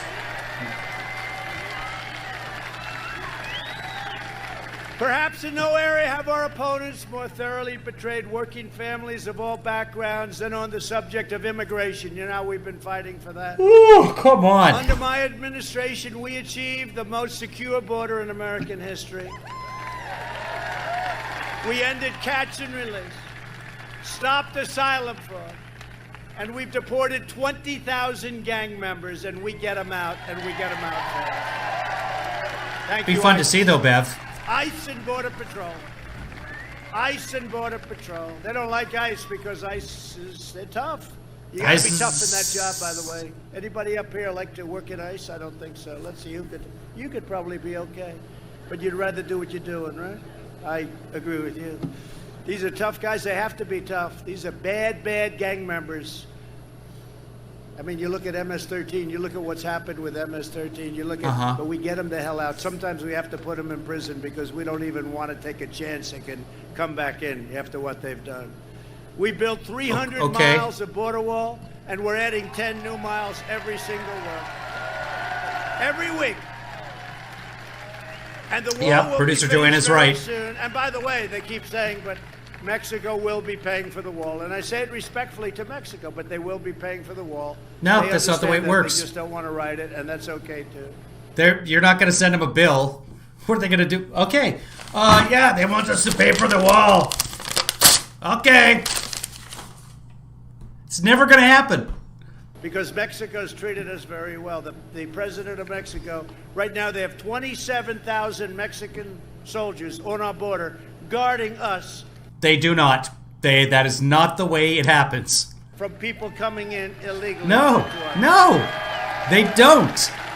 They have a bunch of soldiers along the southern border. We invested Not ours. $2.5 trillion in the United States military and launched the first new branch of the United States Armed Forces in nearly 75 years since the Air Force, and that's called the Space Force. Oh, thank God. Thank God, President Trump. Right, Sean? Pretty good. Going to send Mike into space. You want to go into space, Mike? Our great congressman. But think of that. You know, we created a new branch of the United States. That alone, if you had that alone. But then you add judges, all the other things. We passed VA choice and VA accountability. Obama so now, did. Instead of waiting for a week, 2 weeks. That's one of his biggest and most consistent lies. He's been telling it since the very beginning when he first signed modifications to those laws. He probably believes it. He probably thinks that he somehow got that passed. Obama got VA choice and VA responsibility back in 2014.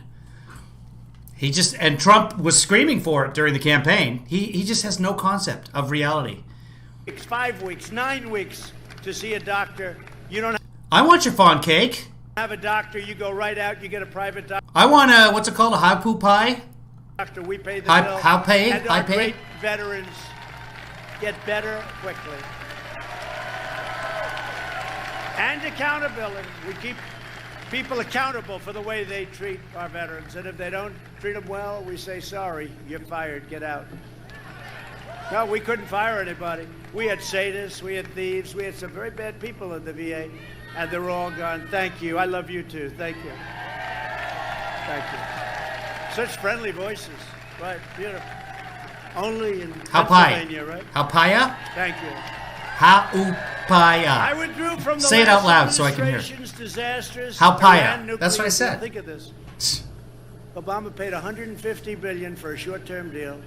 He gave $1.8 billion in cash. You ever see $1 million like at a casino floor or something in $100 bills? It's a lot. It's like the size of this, right?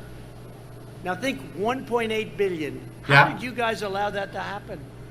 Huh? Well, it was Iran's money. Iran had purchased planes back in the 70s. We never gave them the planes, and we owed them the money. We had just been holding on to the money, so we gave the money back. That's how that works. They said we all voted against it.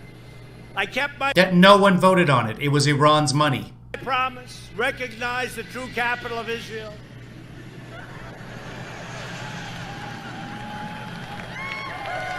Oh no, there's an airplane behind him at an airport. He'd better look.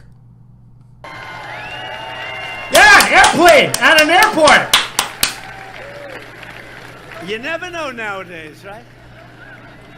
And I opened the U.S. Embassy in Jerusalem. I recognized He moved the... Okay. Israeli sovereignty over the Golan Heights. They've been trying to get that done for 52 years. I got it done immediately. And by the way, as far as the capital of Israel, Jerusalem, they've been talking about many, many presidents. They all promised it. Nobody did it. I did it. It's true. We get things done. And by God, the world is so much better now. We just did something that is incredible. Even the New York Times gave it good reviews. Not good reviews, beyond good reviews.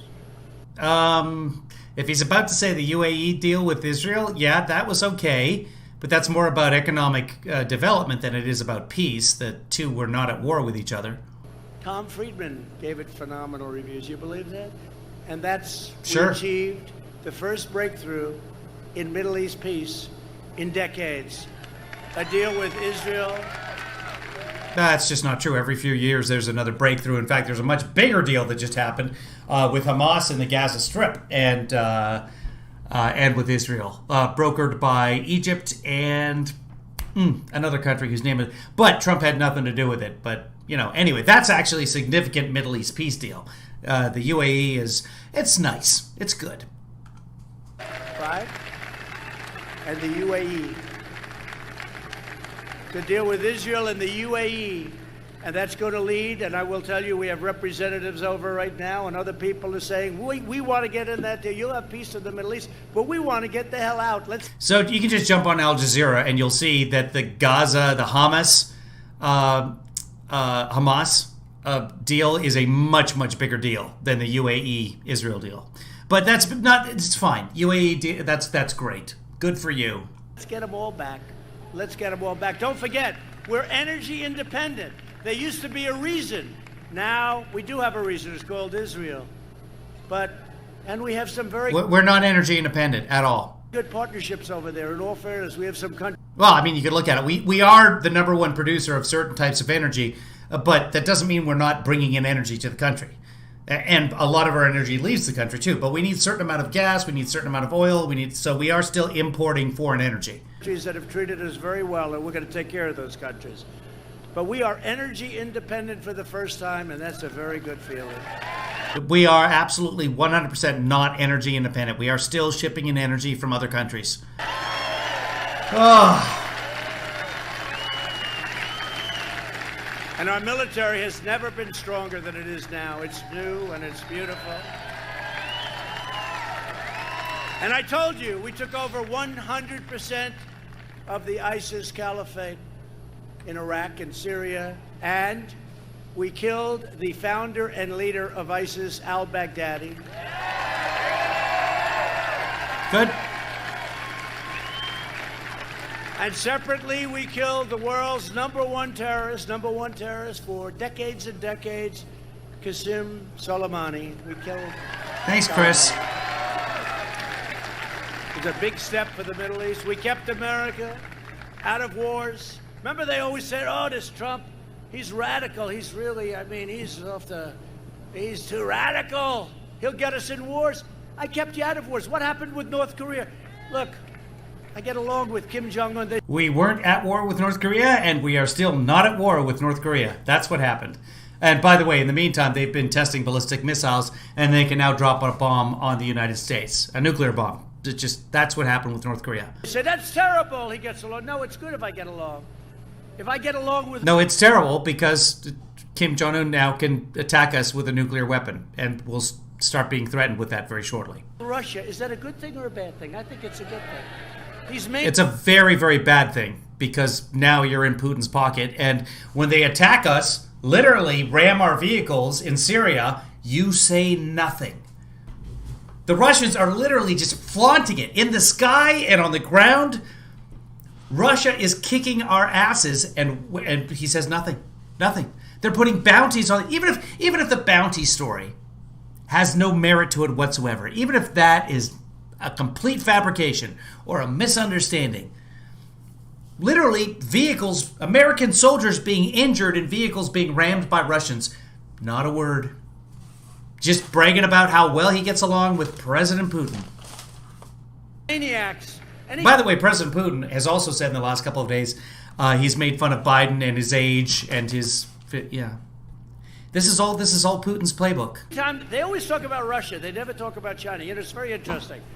It's always Russia. I heard it starting again. They said somebody spoke to Russia 2 years ago. It's Russia, Russia, Russia. This total. Yeah, your campaign manager giving Russian intelligence agents polling data. Yeah, your polling data that told them specifically where the black guys lived. That information, yeah. Total maniac, Shifty Schiff, he's a total maniac. So, no, it's always, do you ever notice? I can't even listen, but when I hear Russia, I just turn it off. It's crazy. But, you know, getting along with countries is actually a good thing. Can we explain that? It's a good thing, not a bad thing. It's a very good thing. But remember, I was the one... I think the White House issued a statement about the poisoning or something. I'll look that up, Noel. That was going to be leading you into war. In the first week, he'll be in war. He's a radical kind of a personality. I'm really not. I like that peace. But if we ever do get into war, we will knock the hell out of them, whoever it may be. I don't remember anyone saying that he was going to get into war right away. I don't know. It could have been. But I do believe that he will get us into a war if he's losing badly towards the end and someone tells him, hey, you know, wartime presidents don't get unelected. We just have to watch the hype, possibly Iran, will start being ratcheted up in the next couple of weeks here. We'll know. We will know if he starts slipping in the polls. These guys only fight to... He will do anything to stay out of prison. To tie. They don't fight to win. We fight to win. But you look at what's happening where they're all coming back home. I even reduced in Germany because Germany, they're an ally, but, you know, they took advantage of us very badly on trade and very badly with our military. So we removed a lot of soldiers out of Germany. They're not happy. They said, this is going to hurt our economy. Well, it's good for our economy, okay?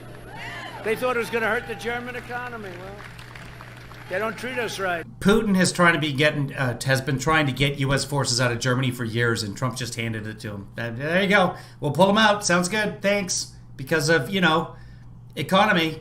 They don't pay their bills. They're delinquent. You know what delinquent is? They're delinquent. I know what delinquent is. He does not know what delinquent means. They don't pay their bills. We protect them. They don't pay their bills. We got to do something. And they treat us horribly on trade through the European Union, which basically they run. Together, we've been rapidly fixing a half a century of disasters, and Biden was there for every one of them. Joe Biden supported NAFTA, China's entry into the world trade. He supported the Korean deal. The Korean deal was so bad. It was so bad. This was... No, you're absolutely right. White House Press Secretary Kayleigh McEnany, and I covered that, avoided assigning direct blame for Russia for the poisoning of Putin's top opponent, Alexei Navalny. So... yeah, apparently they haven't issued. I saw somewhere they had issued some kind of sort of blanket statement. We're against all poisoning. It was a deal that was going to produce South Korea. Produce? Done by. This was a deal that was going to produce South Korea. Produce? Done by crooked Hillary Clinton.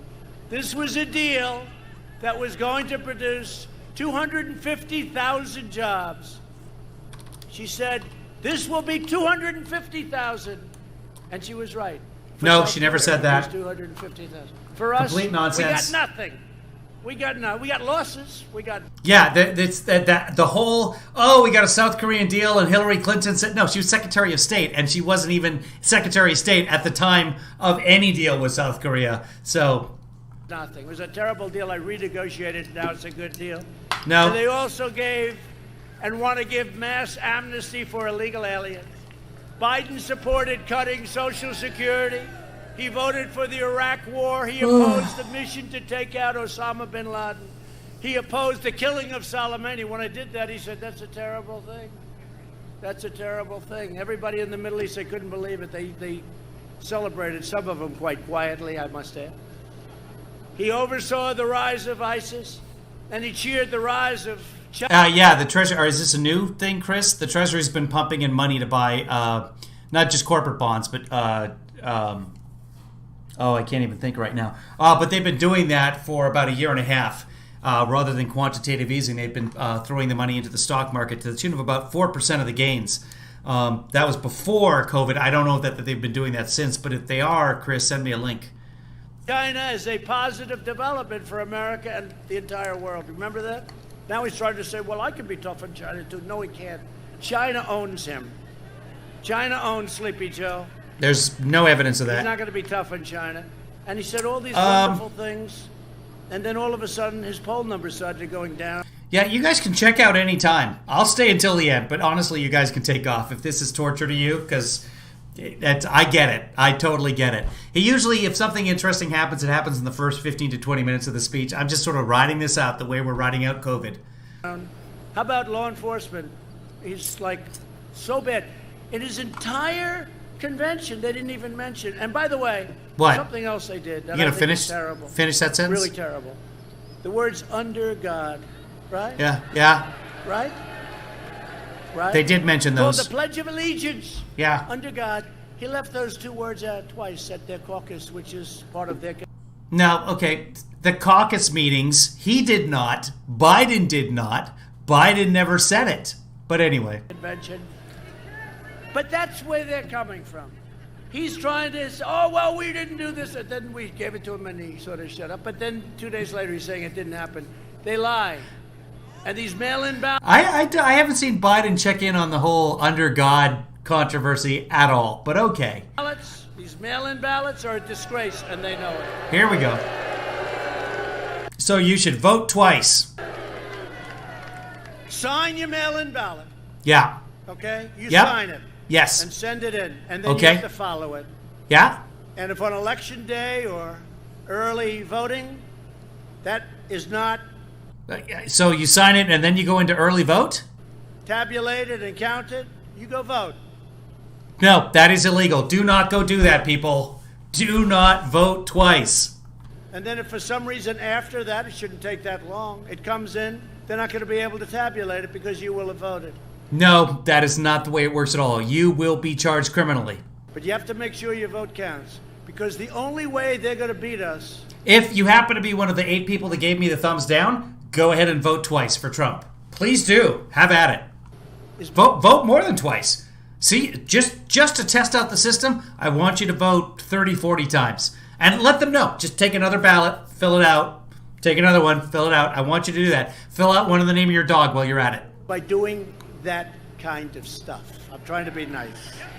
I'm trying to be nice. They want to send out congressmen 80 million. Yeah, no, Kaylee is saying, oh, no, provisional ballots. Come on, people. Every state has provisional ballots. A, that's not the way provisional ballots work. B, they work differently in every state. C, fuck off. No, he knows what he's saying, and he will continue to triple down on it. Million ballots. Now, there have been many races over the last year where they've done this, and they've been a disaster. Oh. You look at New York, they had a congressional race. Not a very good congresswoman, very untalented. I know her well. I lived in New York. She's not got much going. They have no idea what the vote is. I think 20% of the ballots were missing. And then they declared her the winner. And the other guy's saying, what about me? He's not too happy, her opponent. You look at what happened in Paterson, New Jersey. You look at what happened in Virginia. You look at what happened. We don't even really need a moderator. If I see something, I'll pass it through. But yeah, go ahead and take off, please. Go take care of your grandson. Enjoy. Have a great evening. There's not a race. And these are small. These are easy to control. Now they want to send out 80 million unsolicited. I like it much better. They used to say universal. They used to say live ballots. I like the word unsolicited and solicited. Solicited's okay. What is? Because that's when you're asking. Solicited? You want it, then you send in the necessary paperwork and documentation, and you get the ballot and you fill it out. That's okay. But you can't, this whole thing with the unsolicited. Unsolicited means you're sitting there. You know, we have a big enthusiasm edge. But when they throw these things in your face, and the lists are inaccurate, and people are dead. Does anybody have a postman who just comes and throws their mail in their face? And dogs have... That way at least you know the mail's here. ...gotten ballots, they have. Dogs have gotten ballots. And they know I'm right, and everybody... I did do a search for dogs receiving ballots, and I haven't found any. He knows I'm right, and they say I'm right behind the closed doors, and it's a disgrace what they do to our country. 80 million unsolicited ballots. No, 80 million includes ballots in states that send out ballots automatically, and there are 5 states that do that. Now there are 9 states that do that. These are not unsolicited. When you sign up to vote in Washington, Colorado, Utah, etc., you know that those ballots are coming. When I just registered to vote in Los Angeles County, I said, yes, please mail me the ballot permanently. That's not unsolicited. I'm well aware of it. People that had no idea. People that weren't going to vote, in all fairness. It's really unfair because our people have enthusiasm. They're going out to vote. They're all going out to vote. Everybody here going to vote? Everybody? But they have... What really sucks is that all of those people applauding, including the 2 guys wearing the Waldo outfits, their vote counts more than mine. That's what really sucks. No enthusiasm. I said, so that's unfair. I know. Yeah, producer Joanna, everybody, adopt like 10 dogs, register to them to vote in a swing state. Can we adopt dogs in another state? There must be a way to do this. That guy walks and then he'll have somebody knock on the door. Say, listen, would like your ballot. I don't want to vote. I don't care about Biden. I'm a Democrat. I don't care about this guy. Well, look, where is it? Yeah, because the Democrats hate, they don't care about Biden. Here, take it. Blah, blah, blah. Not in dog years. They just got to be 3 in dog years and they're good. They even have a provision where you don't have to verify signatures. What is going on? And they have another provision in some states where you can harvest. That's where you grab them all together and drop them. Yeah. And in Nevada, they actually have a provision where they don't have to be counted till 7 days after the election. So that means... Yeah, in many states that's the case because you have to postmark them by, like, how does this guy not know this? He voted in Florida. Let's check it out. If we have a close election, could be close. I hope it's not. I hope we have a landslide like you've never seen.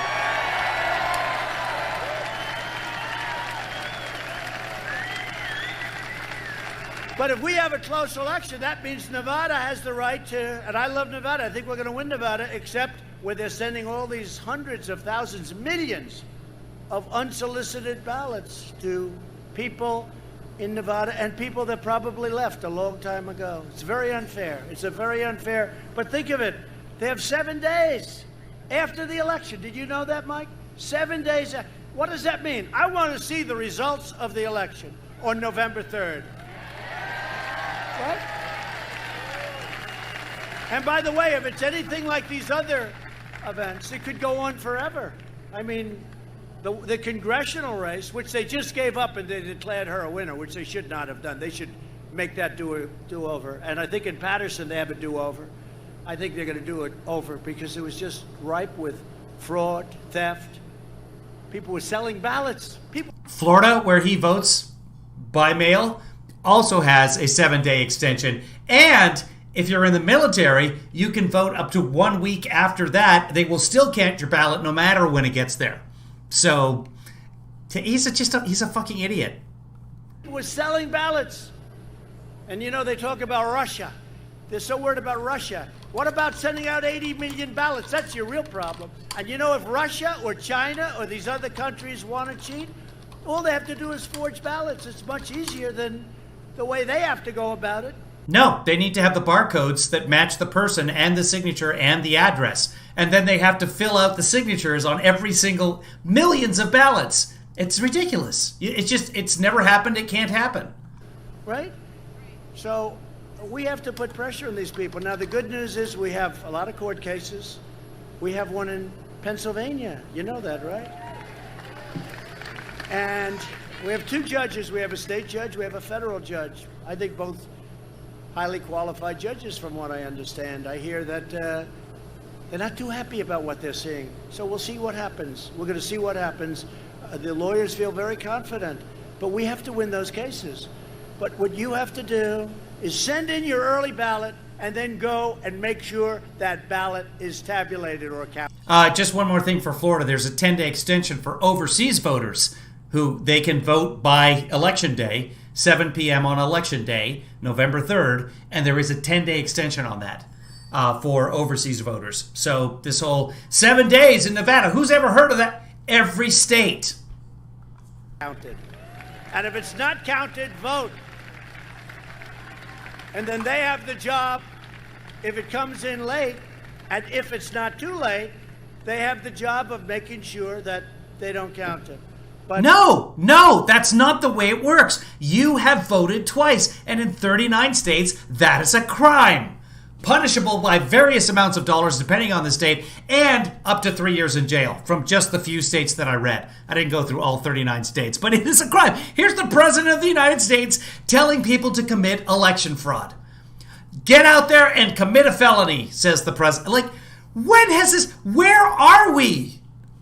Just what is happening? But follow that ballot, because these people, they'll be lost, they'll be gone. The numbers are incredible, where they're 25 and 30% off, 20% off. Follow your ballot. When I banned travel from China, Biden called it He never banned travel from China. Hysterical and xenophobic. He never called it that because he was talking about calling it the China virus. He wasn't talking about the China travel ban. That never happened. If we had listened to Sleepy Joe, hundreds of thousands of more... If you're an American, you can vote in U.S. elections.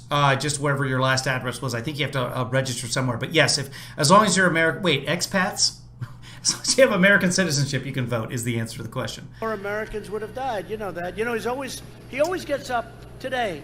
COVID-19, COVID-19. I said, Joe, look, we got a country, and I agree with that. What did you say? We got a country, and I agree with that, and we've done a... We got a country, and I agree with that, And we've done a hell of a job. We've done a hell of a job. If you look at some of our numbers. But you got to start talking about the economy. And you got to start talking your Does anybody have any idea what he said there? I said to Joe, look, you got out of the country. I mean, this is when you look at Pennsylvania, you're in a shutdown. He might have said giggity. It has you shut down. Boo. That's right. I didn't even think about it. You have a governor that has you shut down. That's right. He was trying to say we have a big country? Is that what? I have no idea. We're watching mini strokes in real time. And almost all states are open. And frankly, their numbers are very good. You look at Florida's down, way down. Arizona, which had a spike, way down. This is how you go down. Texas is going way down. They're going around the curve. You haven't even opened up the great Commonwealth. Well, you have the same thing in North Carolina. And you have the same thing in Michigan. What she's doing to me. I'm torn by that, Emma. If we watch Trump have a heart attack and die on stage right now, I would feel badly because he's a human being. But I would also feel, I think, a sense of relief. I've played through this scenario before. I don't know. Until it happens, I don't honestly know. It's like, I'll compare it to golf. You've got a 3-foot putt and you choke. No. I'll compare it to football. I'll turn on a football game between, I don't know, the Saints and not the Chiefs. I almost said the Padres. I was like, the Padres aren't even a football team. I'm rooting for them. The Chargers. The Saints and the Chargers. And neither of the teams has a Kevin Williams on it. And that's usually how I decide what football team I'm rooting for, by whoever has a Kevin Williams. There's a lot of Kevin Williams. And then whoever scores or saves a touchdown, like an interception, then I'll be like, yay, or ah, and then I'll know for whom I'm cheering. I don't know until something happens. But there's something in me that decides that a particular action is good or bad. I don't know what that is.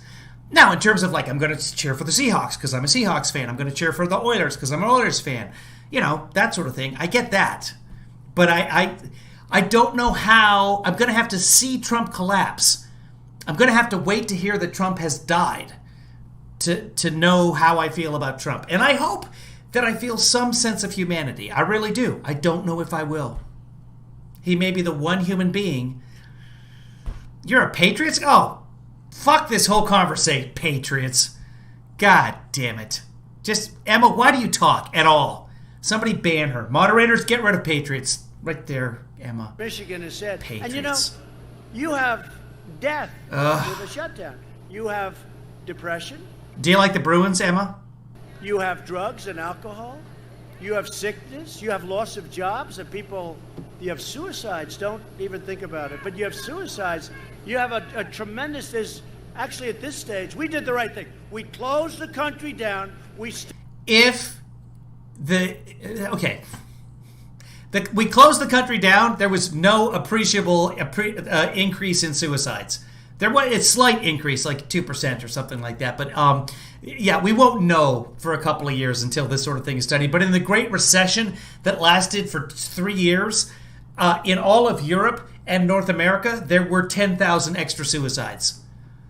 We have 200,000 extra dead from the pandemic here in the United States alone. That's not including Europe, where they have another 200,000 extra dead. So this whole... Studied it. We learned about it. You can like the Bruins. That's fine. You guys don't block Emma from the chat room. We know the susceptible... Emma, I think it's just you and me at this point. I think everyone else is completely tuned out. Oh, Marcy's here too. Okay. Are old people, senior citizens, nursing homes... Must die. Old, especially if they have heart problems or if they have diabetes. We know that. We learned it. And we opened it up. But the problem, these shutdowns are causing much bigger problems. No, they're not. My original statement. No. Right? No, they're not. The cure can't be greater. It was an I'm sorry, Matt Face. original statement that A lot of people picked up, but it's so... Suicides will go up during Corona. Suicides will go up during 2020. There will be many, many suicides after Election Day. I can guarantee you that. You know what? I take that back. I don't want to guarantee suicides, but this has just been a rough year on so many people. True. You have to open up this Commonwealth. It has to be opened up. It has to be opened up now. But here's what I think they're doing. Because you have the same thing in New York. We have a governor in New York who's 36,000 people died, 11,000 people in nursing homes because he made a mistake. He made a horrible mistake. And I built him a convention center with 2,800 beds that they didn't use it. And I said... He didn't build a convention center. He built a hospital at a convention center, the Javits Center. But, okay, sure. You built him a convention center. Sent up a ship, a great hospital ship, a massive hospital with hundreds and hundreds of rooms, and they didn't use it. No, they didn't use it. Wasn't needed. So, good job, buddy. And he requested it. And then I said, you're not using it. Why aren't you using it? He could have put those people in the convention center, in the hospital ship. I believe, from what I've read, that the people sent back to the new nursing home, under federal guidelines at the time, by the way, that Cuomo didn't just be like, hey, let's just send them back. There were guidelines for this sort of thing. I believe that was before the comfort got there. I could be wrong, but that's what I read, and I have not fact-checked that. And if I see something in one source, I like to fact-check it with another source. David, are you in here? David, if you're listening, has Snopes fact-checked the 11,000? The bottom line is 11,000 extra people died in New York. No, that's incorrect. 6,000 people extra. It could be as high as 11,000 according to the Associated Press, just depending on how the numbers are reported. But, of course, Trump's going to go with the 11,000 because numbers mean nothing to him anyway. What a shame. But you look at New York, the restaurants are all closed. It's so sad for me. I love New York. You know, I grew up in New York. I love New York. I did well in New York. You left it, you keep attacking it, you're going to withhold federal funding from it. Oh, yeah, I love it. And it's so sad when I look at what's... It's a tough love. I want to defund the police in New York because it's tough love. Happening with New York. It's all politics. If you kill somebody, they don't prosecute you, but they go after political enemies. It's a terrible... What's happening in New York I'm in. Is a terrible thing. And the place is dead. No restaurants. The restaurant... Poor guys. You can't... How long can you do this for? The restaurants are not closed. You can get takeout at the restaurants. People are going to lose their jobs. They're never going to open again. It's not like the restaurants is the greatest business in the world. It's a hard... Stat from Seattle, when they did open up the insides of some restaurants, so you could go dine. There was... help me out, Seattle people. At random, are you still in here? Well, they're not going to know who the chef is. There's a fairly well-known chef who has 13 restaurants in Seattle. And during takeout, the restaurants that they kept open did about 20% of their regular business. They opened up the restaurants. They only did about 20% more. People are just not going out. I'm sure in Alabama that's going to be a different stat. But by the way, CNN had a really great interview this morning. Breonna Taylor had an interview with a gentleman who himself and his mother, they own a buffet. And Alabama just said it's okay to be buffets again. Alabama, you can have a buffet open again. Alabama has some of the worst rates in the country, and you can get a buffet. You can go to a buffet in Alabama. Anyway, this gentleman had a restaurant called the Backyard Buffet, Barnyard Buffet. And right there, I'm like, I'm in. I am finding the ribs, and I'm finding the corn, and I'm finding your smashed potatoes, and I'm making myself a mountain. They changed to the Backyard Cafeteria, so they now bring you your food instead. So he's completely changed his business model, but of course he's been hammered by COVID. The original PPP that they used, they were told that they had to put it out in 8 weeks, so they did. That ran out. The extension happened, but it was far too late for a whole bunch of small business owners. And of course now they're struggling to stay alive, and he's not going to become a buffet again as of this point because... He just thinks it's unsafe. He's a restaurant owner with a buffet, rated the #1 buffet in Alabama before all of this happened. Was it Alabama or Georgia? The two are the same thing in my head, so I could be wrong about this. We can look it up. In fact, should we just get out of Trump? If you guys want to see the interview with the Barnyard Buffet guy, we can do that. Otherwise, we'll finish up Trump here. It's closed. You're closed. North Carolina's closed. Michigan's closed. All Democrats. And let me tell you what's going to happen. On November 4th, they're going to announce their opening. They're doing this for political reasons. That is such bullshit. They are. Which is why I completely believe that the whole vaccine being released at the end of October is political, because this is the way he thinks. He thinks everybody operates like he does. Right, John? They're doing it for political reasons because they want our numbers to look as bad as possible going into November 3rd, Election Day. And then as soon as the election's over with, win, lose, or draw for them, they're gonna open it. They got nothing. And you know what? It's a shame what they're doing. For political reasons, they'll be open. You'll be open on November 4th. But you know what? From your standpoint, it's very close for the election. It's very far. If you have a restaurant, then you can't open your restaurant. You can't open your store. It's a disgrace, and they ought to get together. They ought to do it. These are Democrat governors in all instances, and Democrat mayors. Democratic. When the China virus arrived, we launched the largest national mobilization since World War II.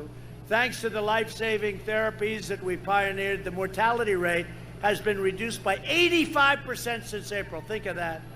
That's not why, but okay. And we've achieved among the lowest case fatality rates of any major country anywhere in the world. You never hear that from the fake news. They don't want to talk to you about it. And this is a big country. This is a tougher country to do that with. The European Union's case fatality rate is nearly 3 times higher than ours. And if you look now, Spain is having a big blow-up. France is having a big blow-up. No, we've done a great job. We haven't been given credit for it. And he always starts off, COVID-19, that's all he knows, COVID-19. I said, what about the economy? What about jobs? What about all the other things we have to do? All he does, he thinks it's a weak spot. And actually, in theory, if we're getting a fair shake from those people back there, it's actually what the job we've done is actually a strong spot. And that includes you people. With the ventilators that nobody had. Nobody that needed a ventilator didn't get a ventilator. Now we're supplying them all over the world. Thanks, Obama. All those ventilators came from the stockpile, by the way. Altogether, the nations of Europe have experienced a 30% greater increase in excess mortality than the United States. Think of that. You don't hear these numbers. Cases in the U.S. have declined by 28% nationwide over the last month, and hospitalizations and deaths have declined radically over the last week. 3 vaccines are in final stage of clinical trials. Would have taken 2 years for another president. I was going to say a normal president, but they'll hit me with a little truth to that, too. No, but for another president, especially, in the last administration, they had the H1. It was Bama, the backyard or boneyard or barnyard. Barnyard buffet is in Alabama. N1 pandemic. It was called swine flu. Joe always calls it the N1H1. He gets it mixed up. One time. And God forbid he get anything mixed up. Mr. What did he say earlier? Eliminated or eliminated. No, it's... You stick with one word, and that way you have less chance of getting it wrong. H1N1, Joe. Not that it matters, I guess. No, do you ever notice? He's always calling it the other. He calls it the opposite. No, one time. He has no clue where he is. But he keeps saying, oh, if he was... Well, he didn't want to ban China. And we saved hundreds of thousands of lives by banning China. I was the only one that wanted to do it, actually. No, you didn't, because there were many, many countries that didn't ban China, including the United States, and they don't have hundreds of thousands of dead. Nowhere close. And then we banned Europe. Not even per capita.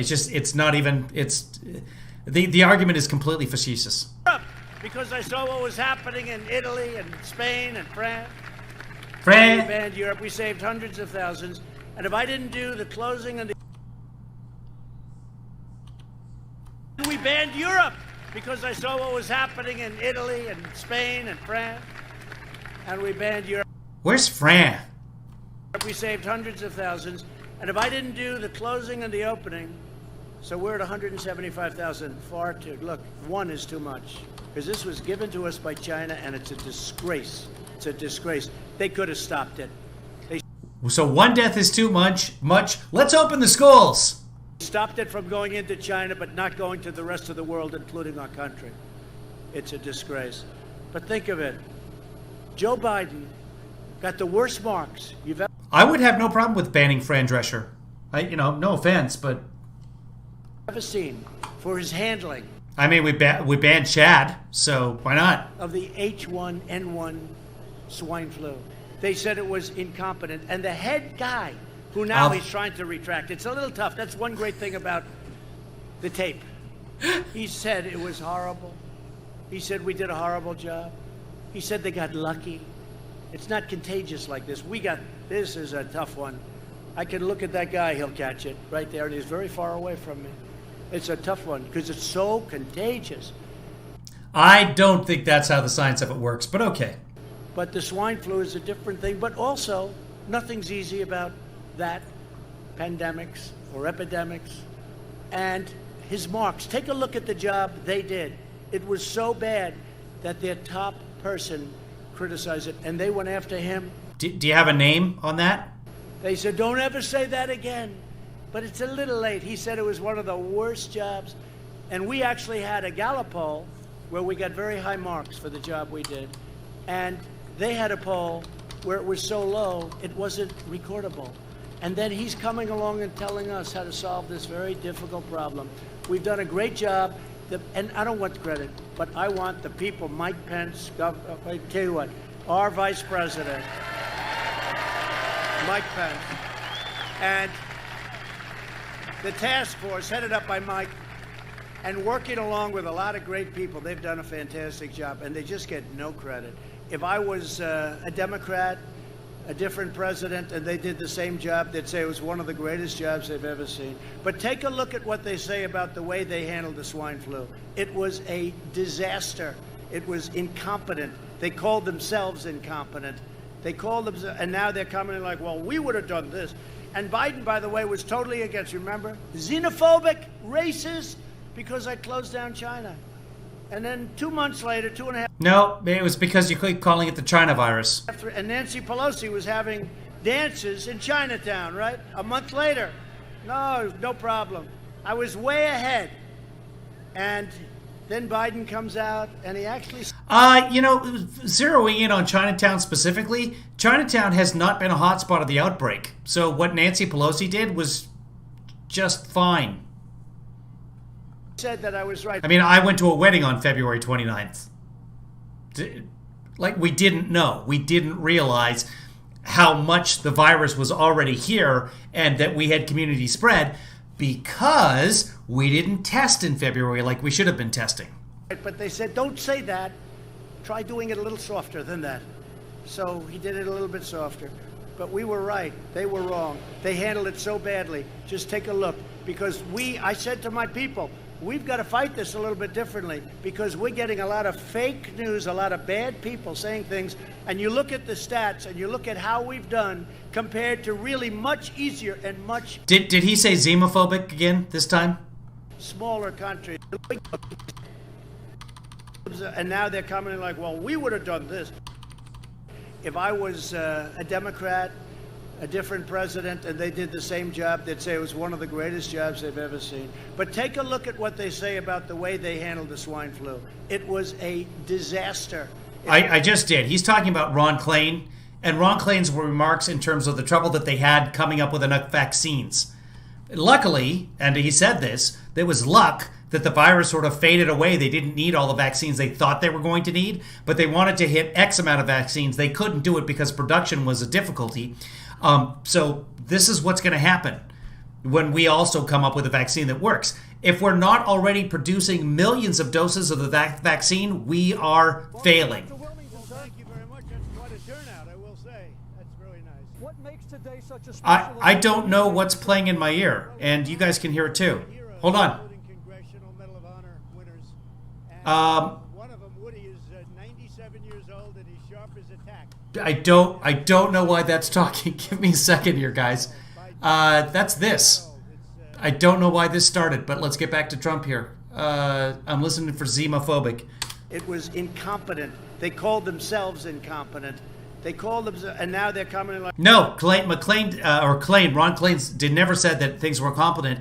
And he said recently that, no, he was explaining when he made those comments about luck, that it was fortuitous, that they, in fact, let's see, this is, it was purely fortuity that this isn't one of the great mass casualty events in American history. He said about the vaccine.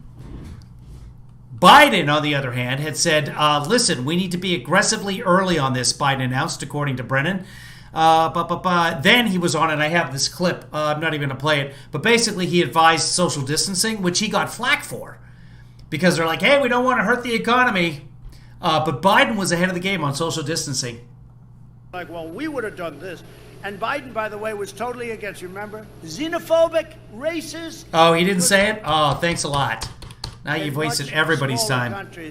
You're dragging out Trump longer than he has to be dragged. It was a disaster by Cuomo. If you took New York out of those numbers, we would have numbers that would be even better than they are.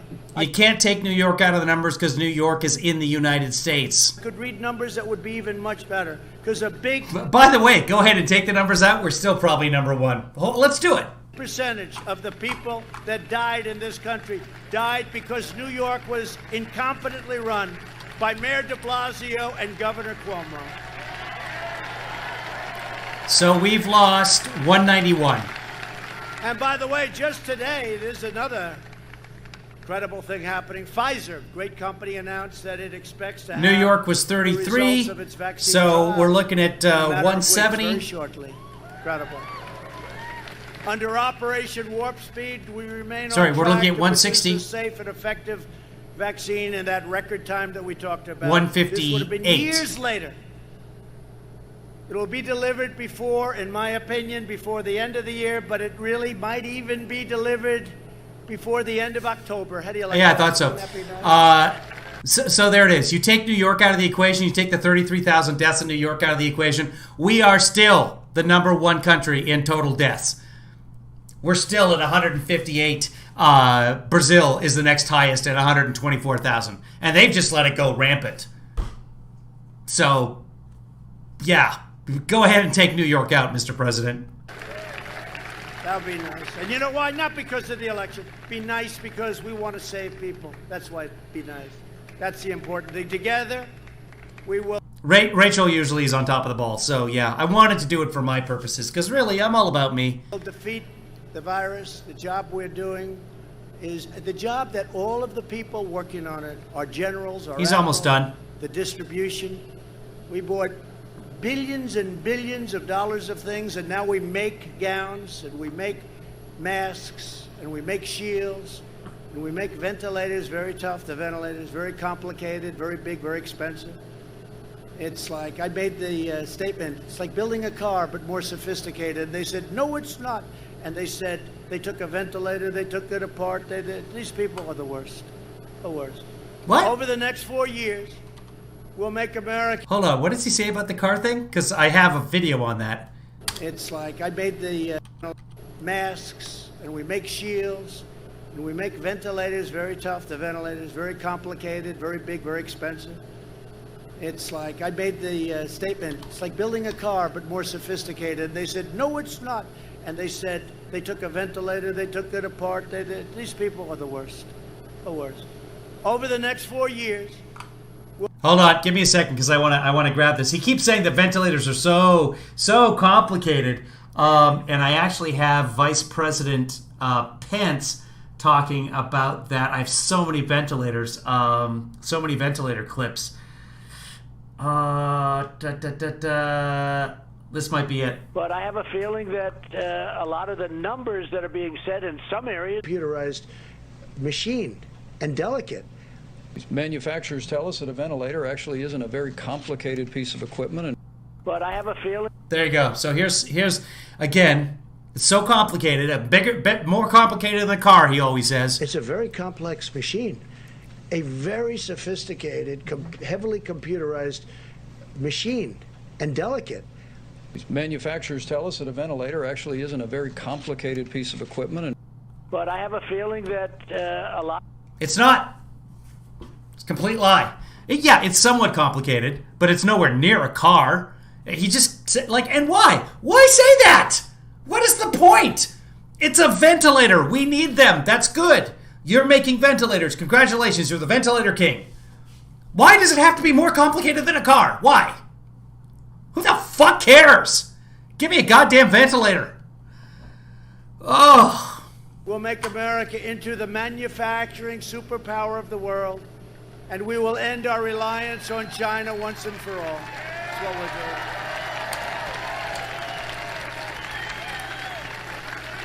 And let me just tell you something. If they didn't waste a year and a half of my life on a ridiculous impeachment based on a phone call that was perfect, this stuff would have all been done. You were literally playing golf during your impeachment hearings, so shut the fuck up. Would have all been done. Really. It would have all been done. And yet, with all of this stuff, the fake Russia witch hunt, the fake Ukraine, how about that? Did anybody read the transcript of that call? It was a perfect call. Hey. It was never released. Congratulations, good luck. It was like a perfect call. Now they'll take it back and they'll say, well, I don't know. This was a perfect... In history, there's never been anything like this. It was a totally lopsided, 100% political witch hunt. And it goes on and on. These are bad people. I really believe they don't love our country. I watched Nancy Pelosi. You must wear your mask. You have to wear your mask. And we're going to keep every beauty salon closed in California and all over. First off, that's a terrible Pelosi imitation. Secondly, she never said that we were going to keep every beauty salon closed in California. Thirdly, and again, you guys know me, I'm not a Pelosi fan at all. But the owner knew that she was coming in the day before. Fox News got a hold of a text from the stylist to the owner saying, Pelosi's coming at 1:30, 2:30 tomorrow, whatever it was. But just talk to her assistant. Pelosi's coming. And the owner didn't respond with, no, you can't because we're closed.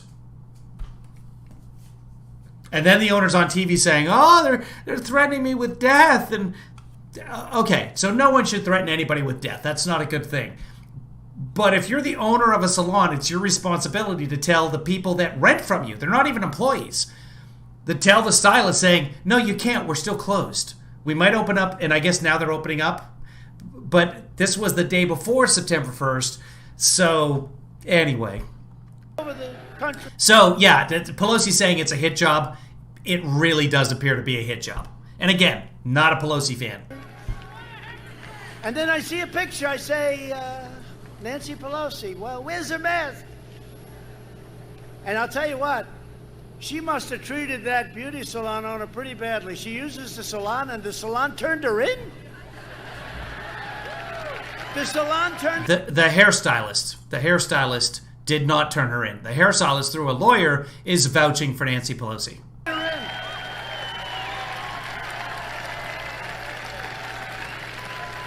don't think... Not seen any masks. I would have turned her in. I would have said, well, you know, she's a customer. I got to take care of my customers, right? But she made them open. And the salon turned her in. And the salon did business with her. How much do they hate Nancy Pelosi? Enough to be illegal? Because they weren't supposed to open? And then she made a terrible mistake. Because you want people that can't be set up. She said, I was set up. I was set up by the salon owner. I was set up. I said, tell me she didn't say that, please. So I just put out that if she was set up, then she shouldn't be leading the House of Representatives. So make a choice here, Donald. Was she set up? Was this whole thing a setup? In which case, shut the fuck up? Or was it not a setup? In which case, fine, she should be leading. I mean, either way, she was set up, which is bad, or she wasn't set up, and she's okay to be the leader of the House. Pick a choice. I want the salon owner to lead the House of Representatives because she set up, think of it, she set up the Speaker of the House. Okay, so she did set up and opened illegally. and gave Nancy Pelosi the incorrect information. So, you're absolutely right. We should arrest the salon owner. That was a big mistake. As soon as I heard, she said, well, she set me up. Nancy, you're not supposed to get set up. You're representing our country. Says the guy who was victim of a prank phone call. And not only did the comedian get through to the White House, Trump called him back. Then, Trump also fell victim to a prank phone call on Air Force One. Someone claiming that they were Senator Menendez. You know what she should have done, honestly? She should have said, I made a mistake, sorry. And nobody would be talking about it. This is like She's a crazy Nancy. Right. Yeah, that's what would happen. Because before she announced that she had been set up, nobody was talking about it. It wasn't wall-to-wall on Fox. Highly overrated person. Let me just say, she is a highly overrated person. Most powerful woman in the history of United States politics, highly overrated. Give her such good play. She is a highly overrated person. Look, I don't like her personally, but you gotta give Nancy Pelosi props. The highest ever elected official who's a female in United States history and has never lost a vote. Other speakers can't say that. As Speaker of the House, Nancy Pelosi has never, ever lost a vote in all her years of being in the House. No one, Paul Ryan can't say that. The orange guy, who was the orange guy? Come on, Kevin. He can't say that? Wow, I had a pretty good rant going there until I couldn't remember. Come on. I can see him. Orange Jim Neighbors. The last orange guy we had, who was Speaker of the House before Paul Ryan. He retired. He met the Pope. Come on, people, help me out here. They just turned off a camera because they don't want me saying that. No, they got bored.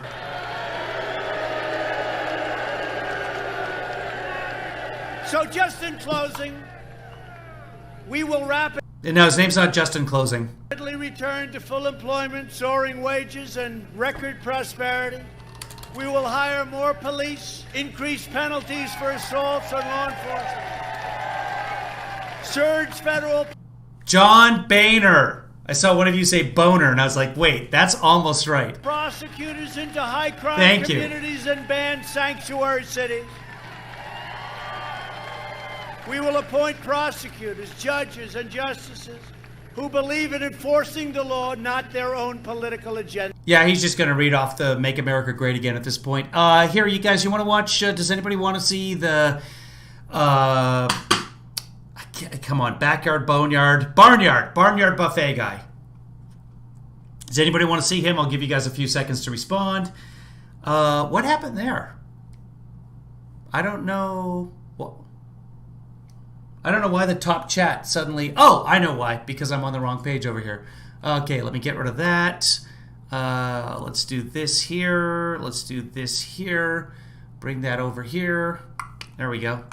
And make that big. Does anybody want to see Barnyard Buffet? If not, we'll get rid of it. Yes, couple of yeses. Okay, here we go. So this is interesting. This is CNN Today with Breonna Keeler. Come on. Play. Here we go. The question, though, will be, do people feel safe eating this way again? Are they coming back? I'm joined now by J.J. Nelson. He is the owner and the general manager of Barnyard Cafeteria. Thank you so much for being with us, J.J. And just take us through what was your decision to change the name, obviously, of your establishment. It was Barnyard Buffet. It is Barnyard Cafeteria. Tell us why you did that. Thank you for having me, Ms. Kaler. Well, the word buffet is just like an albatross around your neck right now. I mean, you got to stay away from it. It's not safe. It's got a stigma. My business disappeared overnight, so we had to do something. We had to adapt somehow. It was a pretty easy transition for us to go to cafeteria style. We had to increase our labor costs a fair amount, hire extra people to make plates, but at the same time, even though we're still unlimited portions at our cafeteria. They can go through the line as many times as they want. People are definitely still eating more moderate portions. So I think what happens there, and I may be wrong on this, but I believe what happens there is people go through the buffet, but they have people behind serving the buffet. So you say, I'll take some of that, and I'll take some ribs, I'll take some mashed potatoes, and I will eat the fuck out of that asparagus. And then they put it on your plate and give you the plate so that you're not sharing utensils with every other customer in the restaurant. I think that's what they do in the cafeteria, but I can't confirm that. Well, I mean, I probably could, but I haven't. So the food waste is way down, and my food costs being down is really the only thing that's getting me by right now. That's the interesting part. When other people are serving you and you don't pile up your plate over and over again, food costs go way down. Food waste goes way down and food cost goes way down because A, people finish what's on their plate, and B, they eat more slowly. A buffet owner once told me, we used to go to this Chinese buffet in Linwood, Washington, and the buffet owner once told me, came over there, and we were just talking about how the buffet business works and stuff like that. I like to talk to restaurant owners. They're usually pretty interesting people. And he was telling me, he says, I saw your family walk in, and I brought you over to this table because I knew you wouldn't want to sit right by the buffet. And I said, why? He says, well, fat people always sit right by the buffet. I've got my own ideas about why that is, but anyway, that being said, I would eat the fuck out of a buffet right now. So, is there a buffet with lamb somewhere? We're going there. We're going to a buffet. The food costs are down, making up for the increase in labor cost to transition from a cafeteria to a buffet. But you know, with this... I like she actually says the B-U, buffet. She calls it a buffet. Your restaurant... Brianna's fancy. In Alabama, you're joining us from Tennessee, but if you did, would you transition back to buffet since you can? Would you do that? Well, we used to have a lot more customers. I miss them. So if it were safe for them, then maybe. But personally, I don't feel comfortable sharing utensils with other people right now. My grandma's 95, my son is 3 and immune compromised. It doesn't feel safe to me. You know, our business, we were ranked number 1 in Alabama before all this happened. We were full every Sunday, 500 covers just on Sunday. We were fortunate enough to get the PPP loan. We were told at the time it was... I like this guy, and I will eat lamb. Not right now. I haven't had lamb in years, quite honestly. But I looked it up, and yeah. So the deal with they've gone from buffet to cafeteria. So they make their plates for you. So dine-in meals are still all you can eat, with a drink included. And they offer to-go plates, $10 curbside pickup boxes. God, Alabama is so cheap. The place looks great too, by the way. Let's see, all employees wear masks and gloves. Tables are spaced 6 feet apart. Hand sanitizers is provided throughout the dining room. Gloves and plastic utensils are available upon request. The tables are bare and sanitized after every use. Condiments, salt, pepper, etc. are stored at the service stations and sanitized after every use. So if you want salt and pepper, etc., you have to go to the station and put it on. They're not at the tables. So good ideas all around. I like this guy, and I probably would love his buffet. It was an 8-week parameter that we had to spend it on payroll and overhead, so we did spend it at that rate, hoping our sales would recover during that time. Yeah, I feel bad for everybody who got the PPP. If you remember, I covered it on the live stream. Trump had a rectangular round table with restaurant owners, and everyone said, hey, can we extend the PPP? And he kept saying, well, the payroll tax cut. No, actually, in this one, it was not the payroll tax cut. It was the, what's it called? The tax... when you get a credit for the corporations go in, they buy food, you can write it off. What's that called? Right, we'll just call it a write-off for now. I'm out of words, kids. I'm sorry. But he kept saying that you guys what you really want is the write-off, right? That's what you really want. And every one of the restaurant owners, from the giants to the small guys, kept saying, no. What we need is an extension to the PPP because we're spending it, and this is going to go on longer than 8 weeks. This guy spent it like he was supposed to spend it, and this is what happened. But when they didn't, there was no second PPP, and they extended the forgiveness period a little too late for most of us. So the money was gone. we had no choice but to make layoffs. We've gone from more than 40 people down to less than 30. My managers have taken pay cuts. My mom and I have foregone our salaries entirely the last few weeks. We've had to supplement our business account from our personal accounts now a couple times, and there's only so many times we can do that. So the 30 of us who are left could really use some more assistance. Yeah, and I mean, you must be looking towards Washington. And I'm sorry, but both parties are playing politics with this man's livelihood. This man's grandmother, this man's mother, this man's 3-year-old little boy. And he's one of 100 million people out there with suffering the same fate right now, and it's disgusting. Wondering what's going on, right? Because you need the help. They're not here. I can sense the toll this is taking on you, JJ. It must be incredibly frustrating to have gone from running such a successful business, and here you are now. You're adjusting, but you're feeling kind of like you're hung out to dry. A little bit. The President of the United States could save thousands of lives just by leading by example and wearing a mask. You don't even keep it on most of the time. The CDC told us not to wear masks at the beginning of this. And now that numbers are actually recovering a little bit in Alabama, it was my understanding that they had gotten a little better since the mandatory mask order 2 months ago. It feels like we're taking a step back because of politics, because here it's so controversial. I'd say probably 70% of people still refuse to wear the mask despite the order. And the governor, is trying to play both sides. She's trying to make people feel safer by giving them the mask order, but at the same time now she's restoring some rights to Alabamians who feel overgoverned. And I wish that our politicians would just lead and be honest with us about the shared sacrifice that we all need to be making right now. And so you can just hear the despondency in this guy's voice. He's keeping 40 people employed. He was keeping 50 Americans employed. And the government helped for a little while. Did the wrong thing. It was designed very poorly. He's suffering. I wonder on this buffet order, when you're talking about, look, a lot of people don't want to wear masks. They aren't going to wear them even if there is a mandate. But this idea that as they reopen buffets, maybe if business owners decide they're going to go to a buffet style, you're someone who isn't. You don't think it's a good business model right now. But if you have these regulations in place, like there's an employee who is in charge of enforcing social distancing and encouraging people to use hand sanitizer and that kind of thing, do you have any concerns about whether that would be effective? Absolutely. Encourage is all you can do without alienating your customers. Like I say, most of them won't wear masks. But poor guy. Like you say, it doesn't even make sense from a business perspective.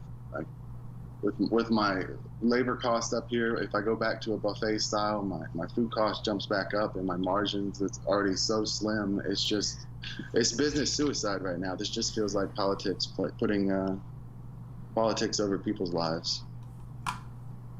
Okay, I think that's about it. It goes on a little while. It just gets sadder. But that's the end of this one. Guys, here's your credits coming up. Thanks for joining me for this. Where are you going?